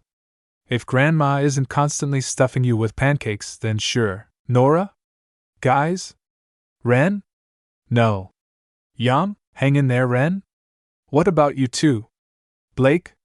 I think it's safe for me to go back to Menagerie. With Adam out of the picture, I feel safe. Blake. Sigh. Yes. As soon as the White Fangs stopped caring about equality and chose violence, I quit. Adam was my old partner, I liked him, but after seeing him turn into someone I feared, I came here to train and stop him. Basie. No need to explain. Twice. Yeah. It's okay, Blake, what I'm about to show you may upset you, but it may help in the long run. Blake. He takes out Adam's sword and she flinched. Basie. He hurt you with this, destroy it or use it, Greg. Using means she's accepted the pain and helps others. Destroying it means Adam can never hurt anyone ever again. Basie. Exactly. It's her choice, gang. I say we stab Adam with it. Issei. He's already got broken bones, bullet holes and two. I wanted Nora to break his legs, but he was in custody by that time. Nora. I missed my chance to break legs without consequences. No. Issei. If he ever breaks out, then we'll be ready. Blake looks at the weapon, her ears dropped and pointing backwards. Yang puts her hand on her back to comfort her. Ruby. It's okay now, Blake. He's down for the count, Issei. He'll be dealing with the daily psychological trauma of now looking completely human. He's locked up with other humans he hates and Faunus who got arrested because of him. No one is his friend. That breaks a man. Prison will be his grave. Blake. Issei. Sniff. Thank you, Issei. Just helping a friend. Blake. Issei. I want you to keep the blade, Greg. Didn't see that coming. Issei. Why me? Blake. I know it'll be in good hands. I trust you. Issei. You're not afraid of me? Blake. Why would I be? Issei. At the hospital I saw the fear in everyone's eyes. You guys were terrified of me. I'm not ungrateful or anything, but what changed? Ruby, 'cause you're our friend. You helped us from the start and stayed by us. John? If it wasn't for you and Ren, I wouldn't have the courage to ask out Pura. Thanks to your motivation I unlocked my semblance. Yesterday Pura and I were in full sync. We were able to do our part. I have no regrets, so no fear. They say, thank you, John? Ring ring. Twice. That's for me. Hold on. She checks her caller ID, and it's her father. Twice. Father. You're coming home. Twice. Wait, what? Jask. All students go home, including you. Say farewell to your friends and take the next bullhead home. You'll be studying in Atlas. If you don't, then I'll cut off the dust supply to Vale and wherever your friends go. Twice. Father, wait. He hung up, they say. Everything all right? Twice. That was my father, he's demanding that I go to Atlas from now on. Ruby, what? Gang. Do you want to? Twice. Hell no, twice. He owns the She Dust Company, it's the biggest dust supplier. He will cut off the dust to all of Vale just to spite me. The people will suffer because of him, sniff. Ruby? Can't we convince him to let you stay, Weiss? Ruby, I'm going to miss that optimism of your sniff. I have to leave. Issei? Weiss, I have an idea. They all look at him. Issei? Ironwood wants me to join him. What if I negotiate with him? He can put some pressure on your dad and give him a taste of his own medicine. Twice. You'd do that for me? They say, for any of you, yes, I would. He then sees a crow sitting on the railing. A waiter drops a glass, thus breaking it. They say, Crow? Care to join us? The crow turns into crow right before their eyes. Everyone except Issei has a surprised reaction. Crow, how do you know? Issei? You're the first crow that listens to people talk and not make a sound. Crow? I see. Ruby? Uncle Crow? How long have you been able to do that? Crow? There's a lot more going on in the world than you kids know. I'm sure you've seen Pura here using fire powers. Nora? Yeah, we've been meaning to ask. Crow? It's confidential for now, kids. We're planning to let all of you into the circle eventually. Once we deal with a few things. John, nice job dealing damage to Cinder. John? I didn't know I had it in me, I say. Be glad you did. It could have been much worse for you and others if you didn't. Purra. Let's stay in contact. Let everyone know how each of us are doing in the group chat. Everyone? Yeah. Bran? So this is farewell for now. Issei? I guess it is. Hey Blake, I just realized something. Blake? What? Issei took out the dictionary in his scroll and typed one word, menagerie. A place where animals are kept and trained especially for exhibition. B. A collection of wild or foreign animals kept especially for exhibition.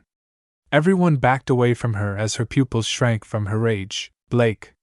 Scene changed to Cinder, Emerald, Mercury and Neil hijacking a bullhead to retreat. Cinder needs medical attention. Mercury is piloting the bullhead. Emerald used a fire dust crystal to heat up a metal plate, and used it to cauterize the stump that used to be her left arm. They land near one of their hideouts. Emerald and Mercury give Cinder emergency medical care, and she's stabilized. Eventually they had to go back to Salem. Neo stayed behind. As the three return to Salem's castle, they are greeted by a man. Arthur Watts. Arthur? She's waiting. Cinder? We know. Buck off. Arthur? Well, aren't you a ray of sunshine today? Mercury? Leave her be, Arthur. They go to see Salem. She's on her throne watching a video of Isaiah doing what he did. Mercury? My queen, forgive us, we failed. Salem looks at the men, then to Cinder. Salem? They certainly did a number on you, Cinder. Did you get the maiden's power? Report. Cinder? No, mistress, I couldn't. As soon as I found the maiden Osborne, his maiden candidate, and 2 boys were ready. Both of those boys were too strong. She raised her hand and Cinder stops talking. Salem. All I heard is that 2 boys defeated you. You 2 did as you were told. Leave. Emerald and Mercury bowed, then leave. Salem. I gave you a grim army, the means to make the White Fang join you and turn Atlas forced against them, and still you failed. The only reason you're still alive because I have need of your powers to get the relics. Cinder. Forgive me, mistress. Salem. That must be earned. You do not demand it. Cinder flinched. Salem? I'll give you one more chance, and should you fail, well, I'll let the Grim use you as a breeding tool. Cinder started to shake from the mere thought of it. Salem, I have a new mission for you. The boy that attracts Grim. Find out who or what he is. His power rivals the maiden's. If he's with Ashpan, then our plans will be ruined just like your body should you fail. Find out what you can and plant seeds of mistrust between them. Let him towards us so that he may join us. Clear? Cinder? Why, yes, mistress. Salem snapped her fingers and the grim parasite that Cinder used to siphon the maiden's power forced its way out of her body and onto her stump. It caused her a great deal of pain as it latched on and grew into a grim arm for her. Salem? Now you have a new arm. She notices that Cinder covers her left eye with her hair. Salem, did you lose an eye as well? Cinder. Yes, my lady, the new full maiden did this after that Batfriend has transferred the power to her. Salem. What? Cinder. He used himself as a medium to transfer the powers to the candidate Perinikos. Salem? How is that possible? Cinder? Perhaps it's his semblance to transfer aura and apparently magic. Emerald and Mercury told me that he's on a whole new level at manipulating dust. One small piece of fire dust set the sky ablaze. A lightning storm from lightning dust, an earthquake from earth dust, icebergs from ice dust, and so on. I haven't seen him combine them. He's only a first year. Salem. Never in the history of Remnant has such a man existed. He's powerful indeed. Offer him anything he wants, your own body if you must, Cinder. Mistress, you can't be serious. Salem's eyes glow red, and Cinder's new arm wrapped around her throat. She was choking Cinder into submission. Salem? Did I stutter? Cinder barely manages to shake her head.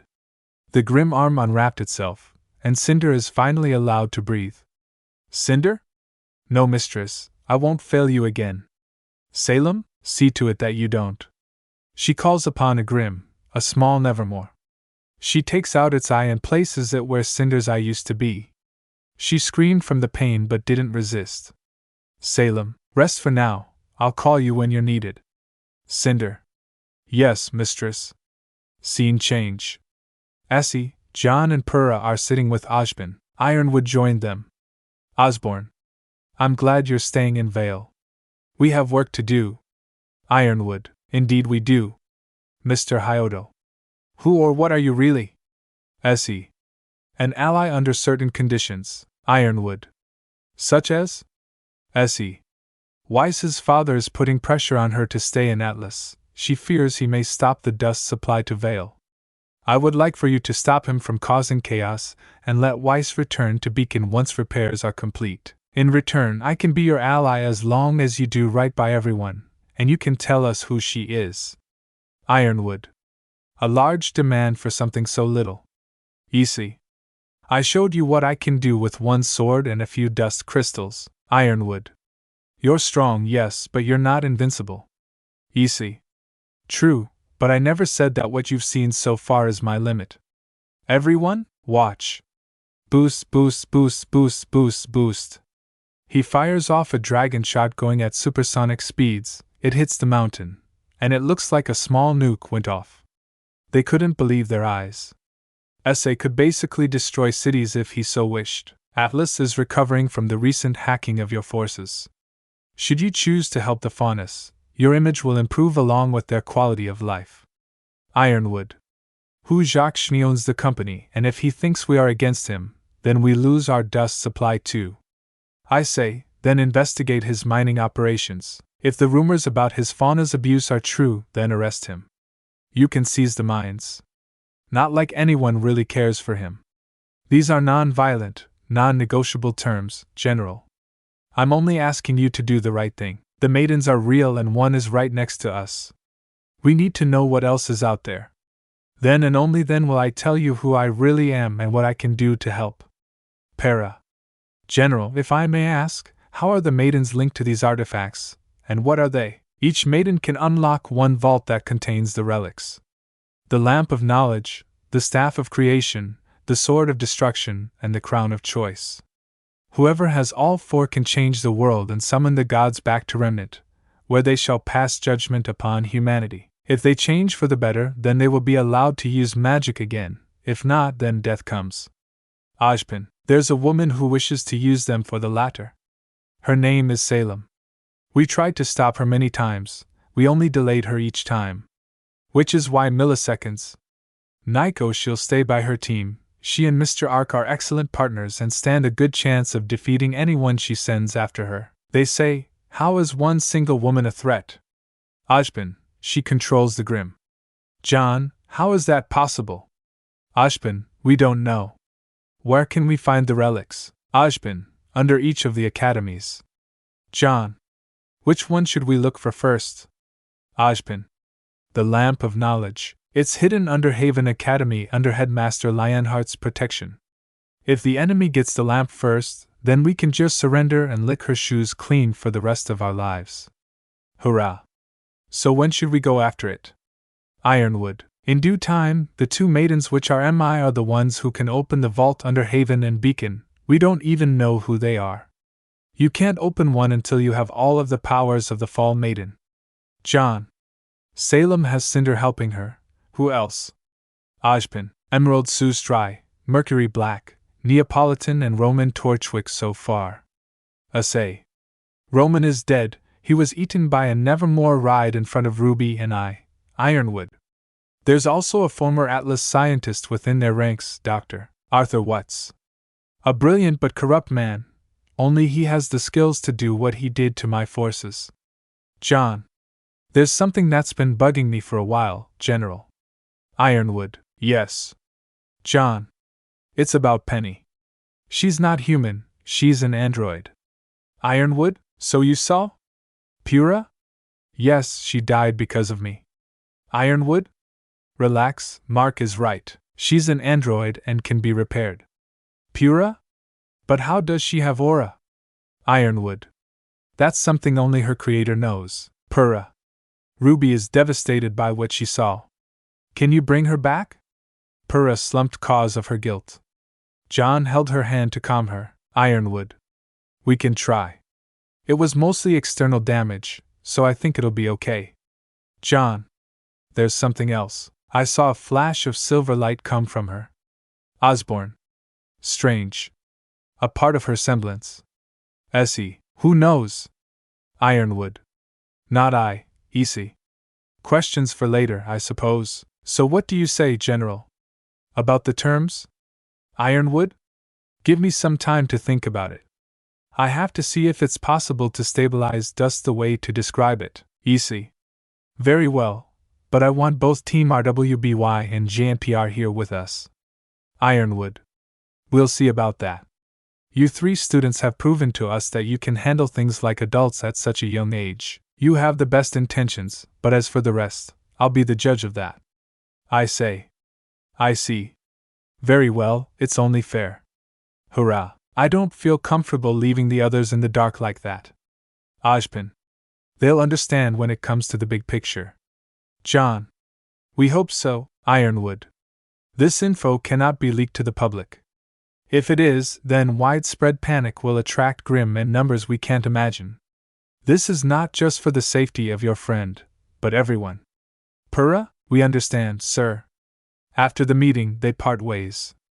Issei goes to Beacon, John and Pura follow. John. Is it me or do you have experience regarding negotiations? Issei. It's not you. Pura. So aren't you going to introduce us to your partner?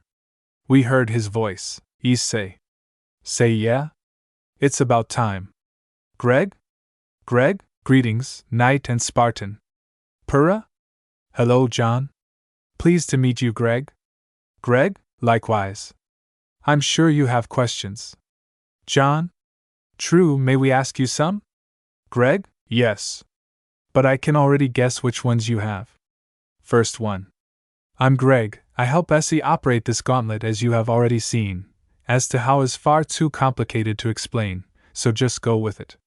They nod. They go to Essei's dorm, and he picks up a few things like his phone, charger, etc. Issei. The last few months have been really something. Pura. They have. John. You said it. No one from Beacon died. Penny will be alright. Pura. Knowing that gives me peace. I want to apologize to her.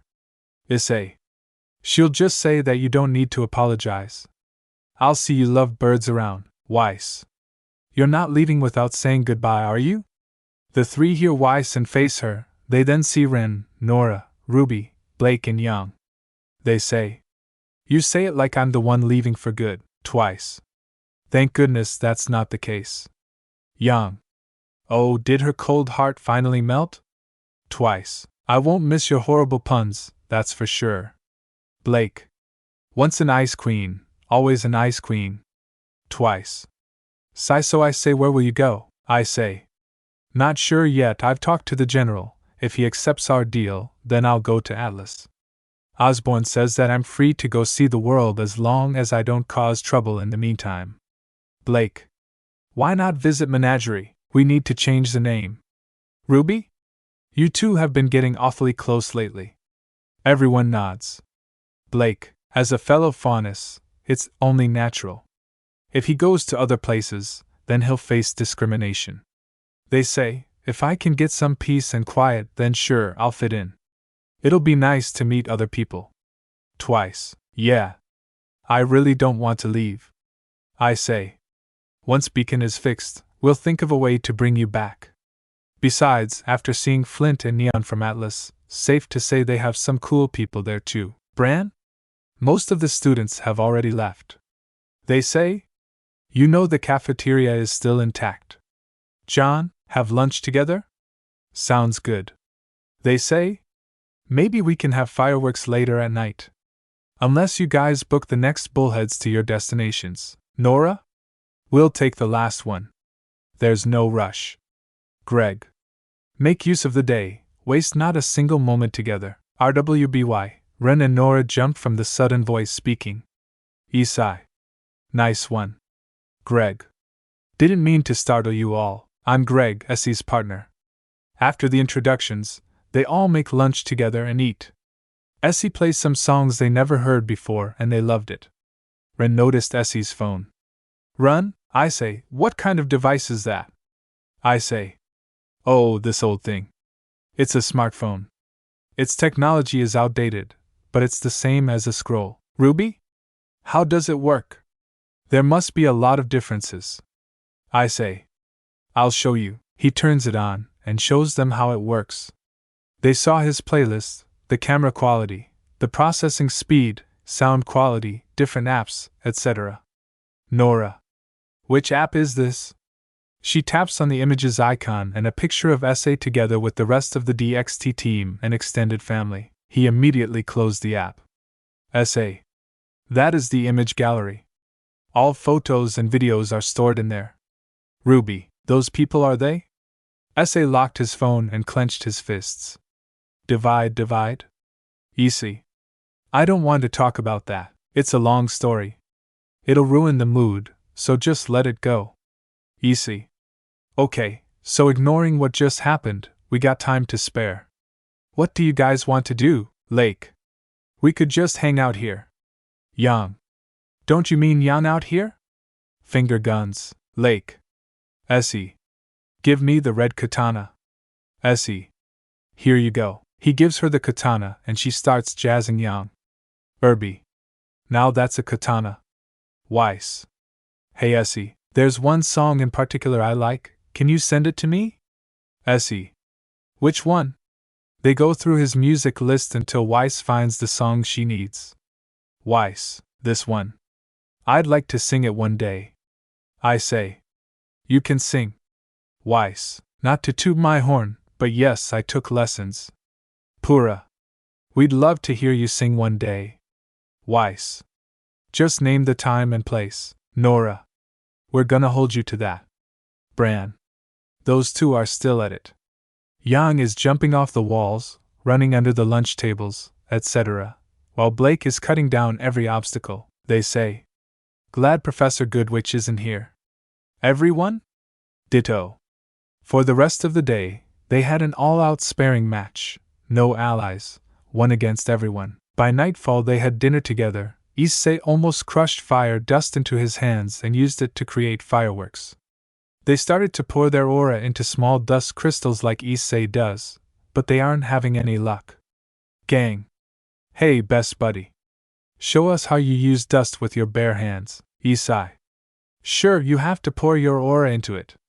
Rin. We're trying, but no luck. Issei. Look at it this way, your aura not only protects you, but your clothes as well. It's not limited to just your body, feel it, focus it, extend it. John. Let me try. He closes his eyes, held ice dust and focused his aura. It started to flow into the crystal and glow. Pura. You did it. He opened his eyes and couldn't believe it. John. It worked. What do I do now? They say. Yours looks quite stable unlike mine. Place it on that tree, and someone shoot it. John put it on a low tree branch, and Pura fired a shot. It created a massive ice pillar. John tried again with earth dust, they threw it on the ground, and only a boulder formed. John. What gives? I poured my aura into it. Ruby, check your aura level. He pulls out his scroll and finds his aura drained 20%. Nora? Who knew dust drained aura so quickly? If it was any of us, then half of our aura would have been depleted. Bran. You're probably right. John has more aura than the best of us. Twice. That would explain why all the attempts to incorporate it into one's body failed. Blake. The dust worked, but it damaged the user's body. That's why the experiments failed. They say, hey Greg, will it fail if we do the same with the dust as we did with the dividing gear? Greg. I don't think so. It's a naturally occurring resource here, it adapts to the user's wish in a sense. I don't think there will be such repercussions as loss of life force. You might even feel any pain. I say, we'll try it later. It'll be better than my low magic reserves. Greg. It's worth a shot. Yang. So Ice Queen, I heard from Velvet that you summoned a suit of armor to beat the mechs. They say. Twice. Oh it's my family's signature semblance. Any foes we defeat, a manifestation of them made us in battle. Ruby. So if you beat any Grim, they then become your guards of sorts. Weiss? You can say that. John, Weiss, how did you kill a suit of armor? Nearly everyone's eyes popped out, and they all look at her. Weiss? Oh no, I didn't kill anyone. That armor is the same as my grandfather's. One day a Grim possessed it, and it was causing problems, so I killed it. I still have a reminder of that. She placed her hand on the scar on her left eye. Twice. Glad I didn't lose my eye. Yang, bet you didn't see that one coming. Blake. Sword. I say. Yep, Yang. Betrayed by my BFF again. Yang starts running for her life as once again Blake is trying to cut her down. Weiss. No more puns, Yang, cat got your tongue. Immediately Blake sprinted towards Weiss. Now she's running for her life. Weiss. I didn't mean it, I swear. Ruby, and they say I'm a kid. Bran. Well, I suppose we don't grow out of everything. Weiss. Blake, it was an accident, I'm sorry. John. Hurrah. PFT Nora. Go get her, Blake. Issei was now lost in thought as he gazed at the broken moon. I say. What broke the moon? Greg. An asteroid, one big enough to do that. I say. But not enough to knock it out of orbit. Greg. It should have been, I say. I wonder how strong Weiss's armor would last against our balance breaker. Greg. 1 second. I say, I wonder if she can wear it like a balance breaker. Greg. Let's see. Greg. Why? They all stop and look at the gauntlet. Weiss. Yes, Greg. Greg. You said the armor was once possessed, right? Weiss. Correct. Greg. Can you wear it? Weiss. It's too big. Greg. Try altering its size and wear it. You commanded after all. Twice. Interesting. Let me try. She creates a glyph and a large suit of armor comes out, it bows to her. Twice. Can you change size? The armor shrinks down to her size. Weiss. Can you become my literal armor? The armor shrugged its shoulder plates. Weiss. Now that's a good idea. Nice one, Ruby. Ruby? Thanks.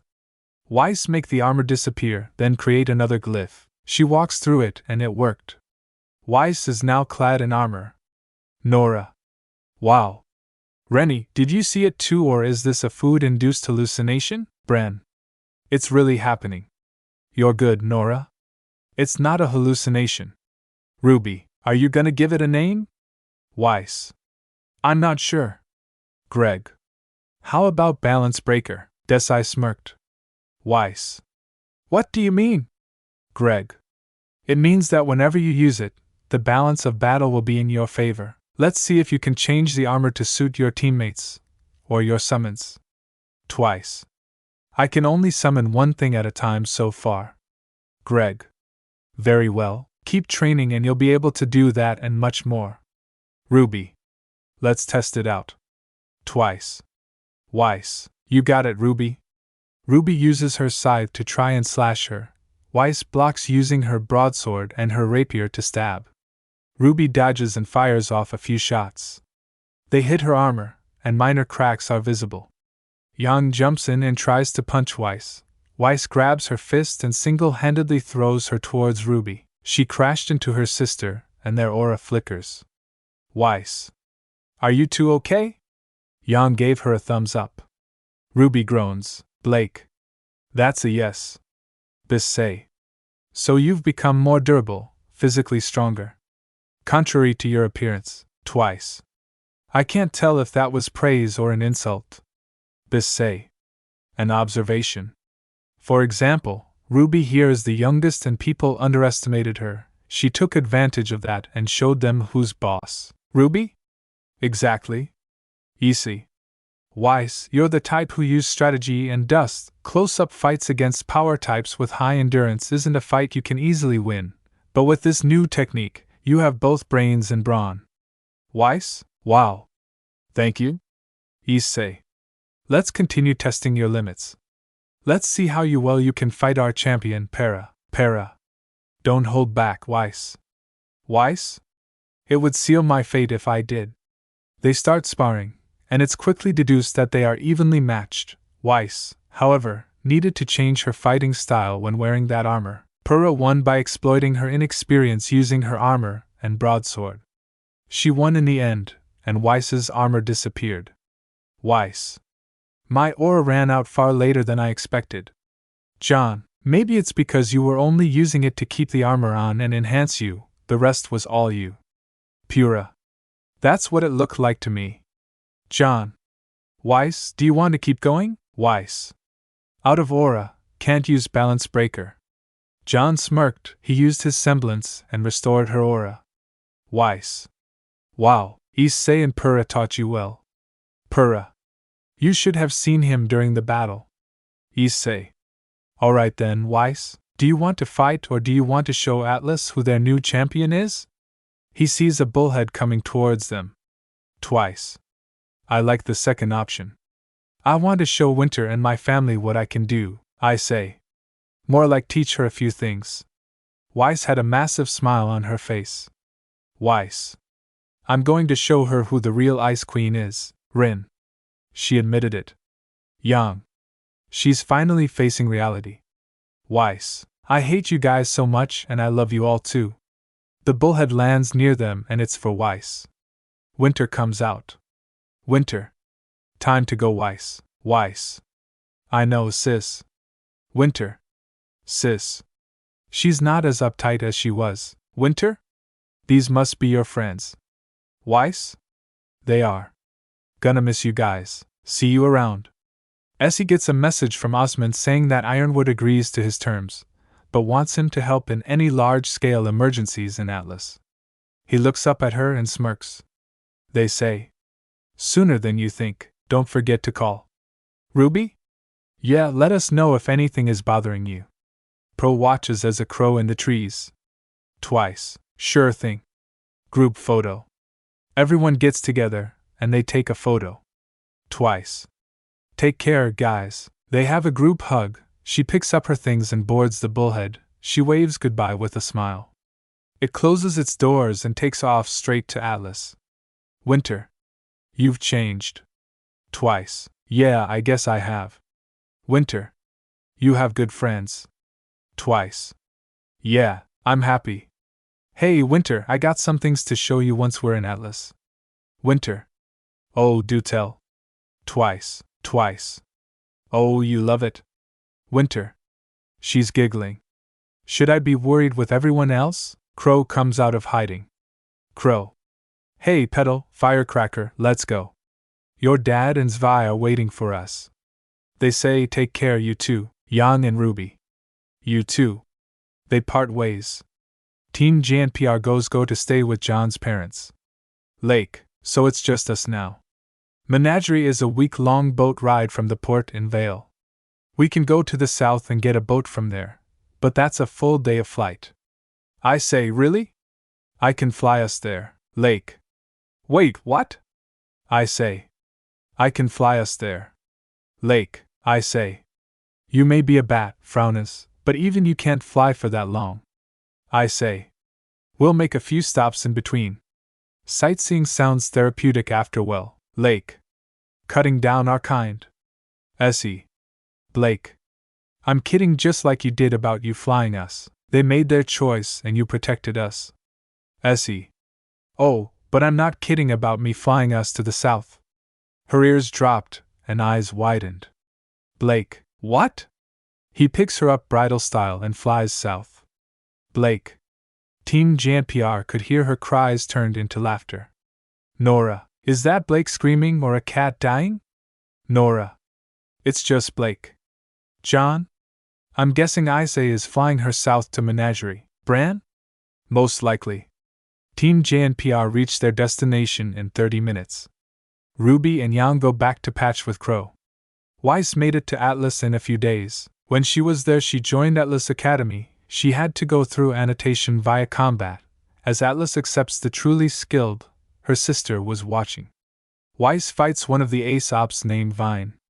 A pale, bold but very calm yet dangerous opponent.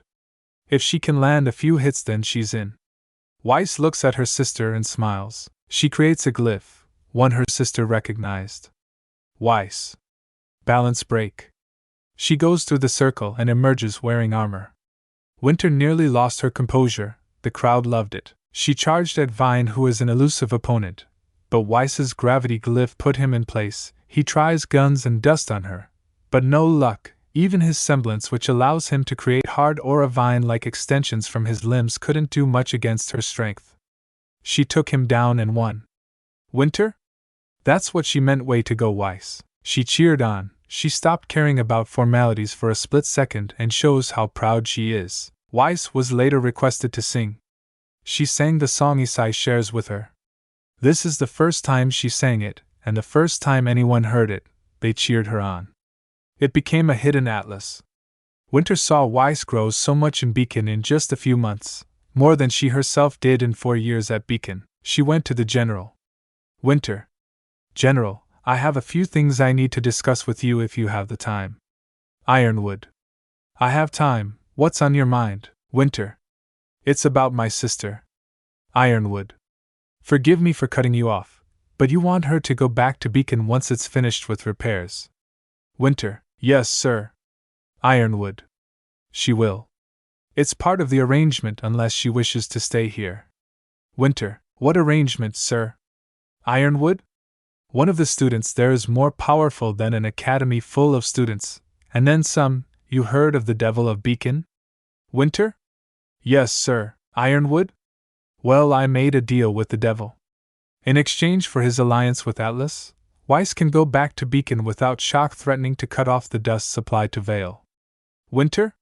He threatened to cut off the dust supply if she didn't agree to his terms. Ironwood? Yes. But I have taken measures so that the people don't suffer, including young Weiss. Winter? Never thought I would be thankful for the Devil. Ironwood? I never thought I would make a deal with one, but here we are. He has everyone's best interest. I'm launching an investigation into your father's mining zones. I want to see if the faunus abuse rumors are true. Winter? If they are, Ironwood. He goes to jail and a real Schnee can take over the company. Why says the heir but young, she can take over after graduation, but in the meantime, your mother can run the company. She's a real Schnee, unlike your father who married into it. Winter, I understand, sir. Thank you. Ironwood? Glad I can help. The name of the young man is Issei Hayato, in case you're wondering. Winter? You know me too well, General. Issei and Blake flew through the continent of Sanus, the center continent where Vale and Vacuo are.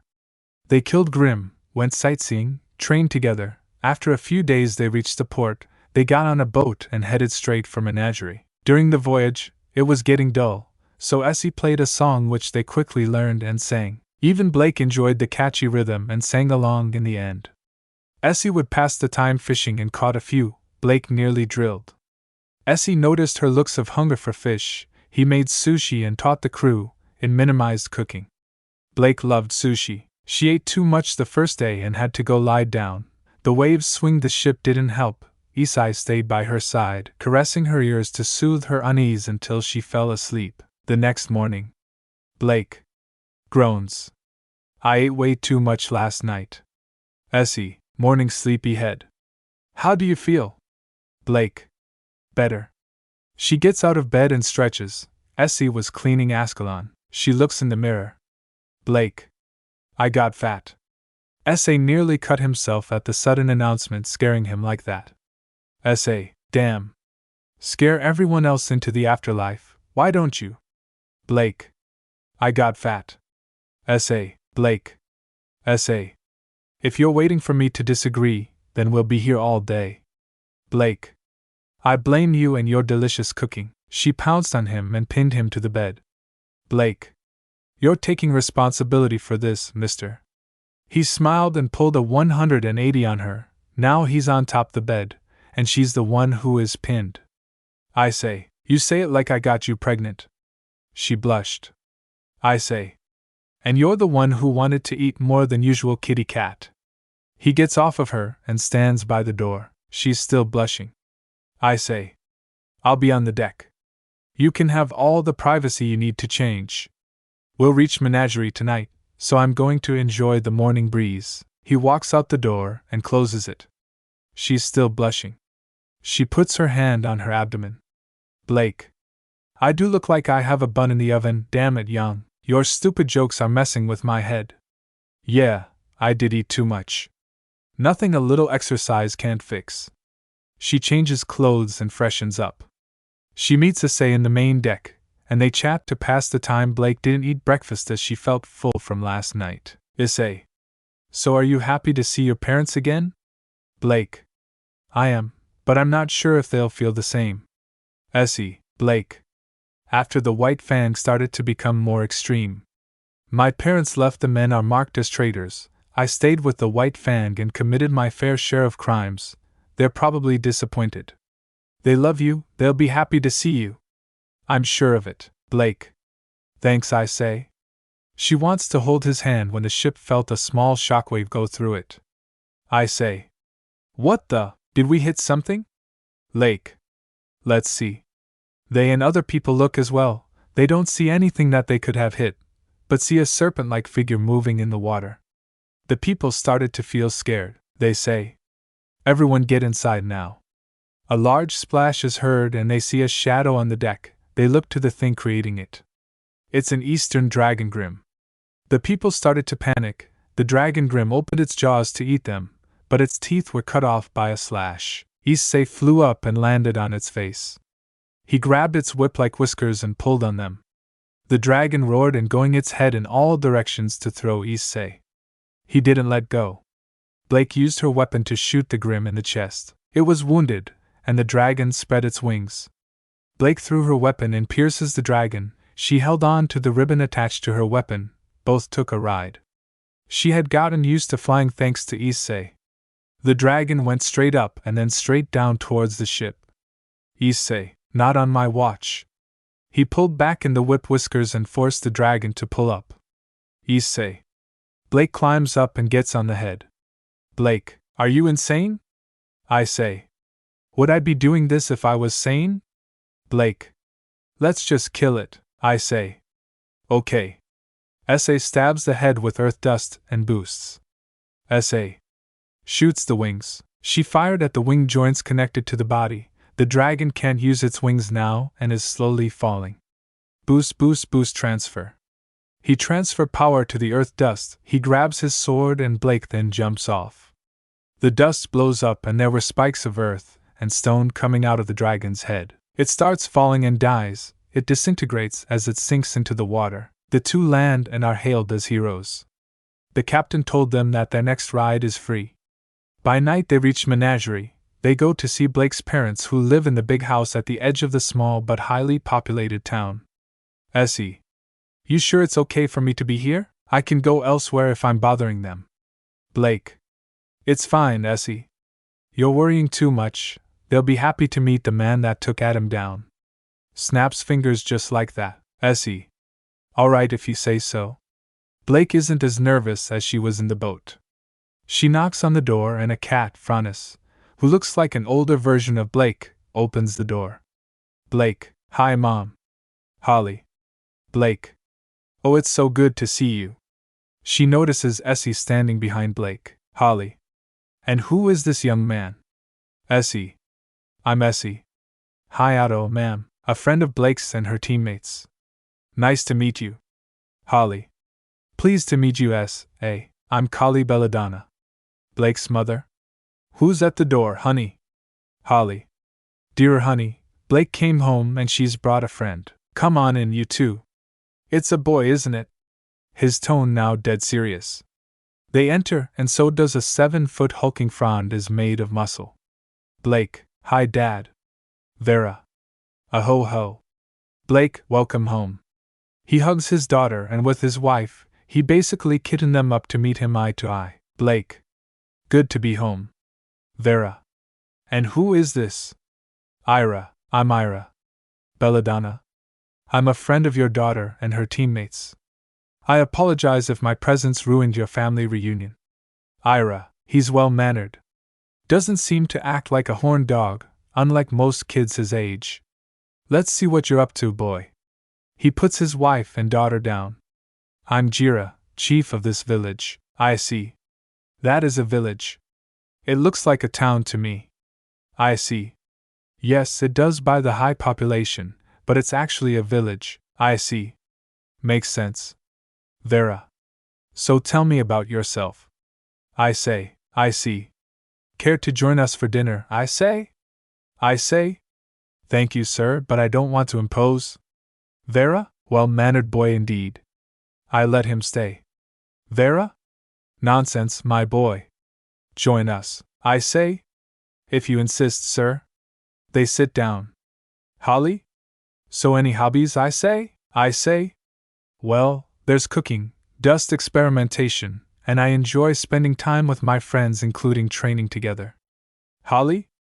Cooking skills on top of being a huntsman. Blake, you picked a good one, Kali. Well, I'd better get started on dinner. Issei. Would you like me to help? It's the least I can do after the warm welcome, ma'am. Blake. Trust him, Mom, he's so good that you'll want more. Issei, Kali and Gara all look at her with wide eyes. Gara extended his claws. Blake, I'm going to make some sushi. Holly. Sushi. They go into the kitchen and make sushi. After they eat, they ask the big question. Vera? Alright, you two, I gotta know what happened to Beacon. Blake? The White Fang attacked. Some of their currently imprisoned members snitched on them, and gave us time to prepare. Adam lead the attack. Their parents stopped eating after hearing that name. Vera? Did he hurt you? Blake, he did, but her father was now releasing bloodlust. Blake. Issei took him down for good. I'm alive thanks to him. He immediately calms down and hugs Issei. Vera. Thank you, Issei, for saving my little girl. Issei. Happy to help a friend, sir, but she's being modest. I only stopped Adam. Her team got her the hospital just in time. He lets him go. Holly. Regardless. You helped, and we can't thank you enough for that. Ira. Welcoming me into your home is more than enough. Vera. I like you, Issei. I approve. Blake. Approve of what, Dad? Holly. Aren't you two dating? You did bring him here to meet us after all, right? Issei. No, you misunderstood. Blake and I are just friends. Blake? What he said, I'll be alright. I have my friends to help me out. Blake. We can't help unless you let us in, Issei. Vera. So what are your current goals? Issei. To become a huntsman and help people and get a fresh start. Vera. Something bad happened to him, I just know it. Holly. Okay. So what happened to Adam exactly? Basie? He killed Sienna Khan, according to the one who leaked the information regarding the attack. He took over and is now currently in jail. He took out Adam's sword. Polly? How did you get that, they say? I beat him and took his weapon. His semblance is useless without it, and nothing in prison can be good as a sword for him to use his semblance with. So now we keep this as a reminder. Vera. You're stronger than most humans, I say. He spreads his wings. I'm not human, sir. Holly. Those wings, you're? Vera. The Devil of Beacon. Issei. It's just a nickname, sir. I only attack those who attacked us. Faunus, grim or human, they hurt my friends, then I make sure they regret it. Both of their scrolls go off, NY sent a group photo, a video of her beating Vine and singing the news song. Blake shows them photos of her team and friends. Gareth shows Issei around the village afterwards. Holly. Okay, now that they are gone, tell me, are you two dating? Blake. No, Mom. We're just good friends. Holly. Sweetie, either you give me grandkids or I give you a sibling. Blake. What the actual F, Mom? Holly. I'm kidding. Oh, the look on your face. Blake. Dad wouldn't laugh. Holly. He doesn't have to know. Blake. Holly. Relax. He knows I have a twisted sense of honor. He makes his fair share of jokes too. Blake. FML. Thanks for listening to my video. Don't forget to like, share, subscribe and comment below your favorite part.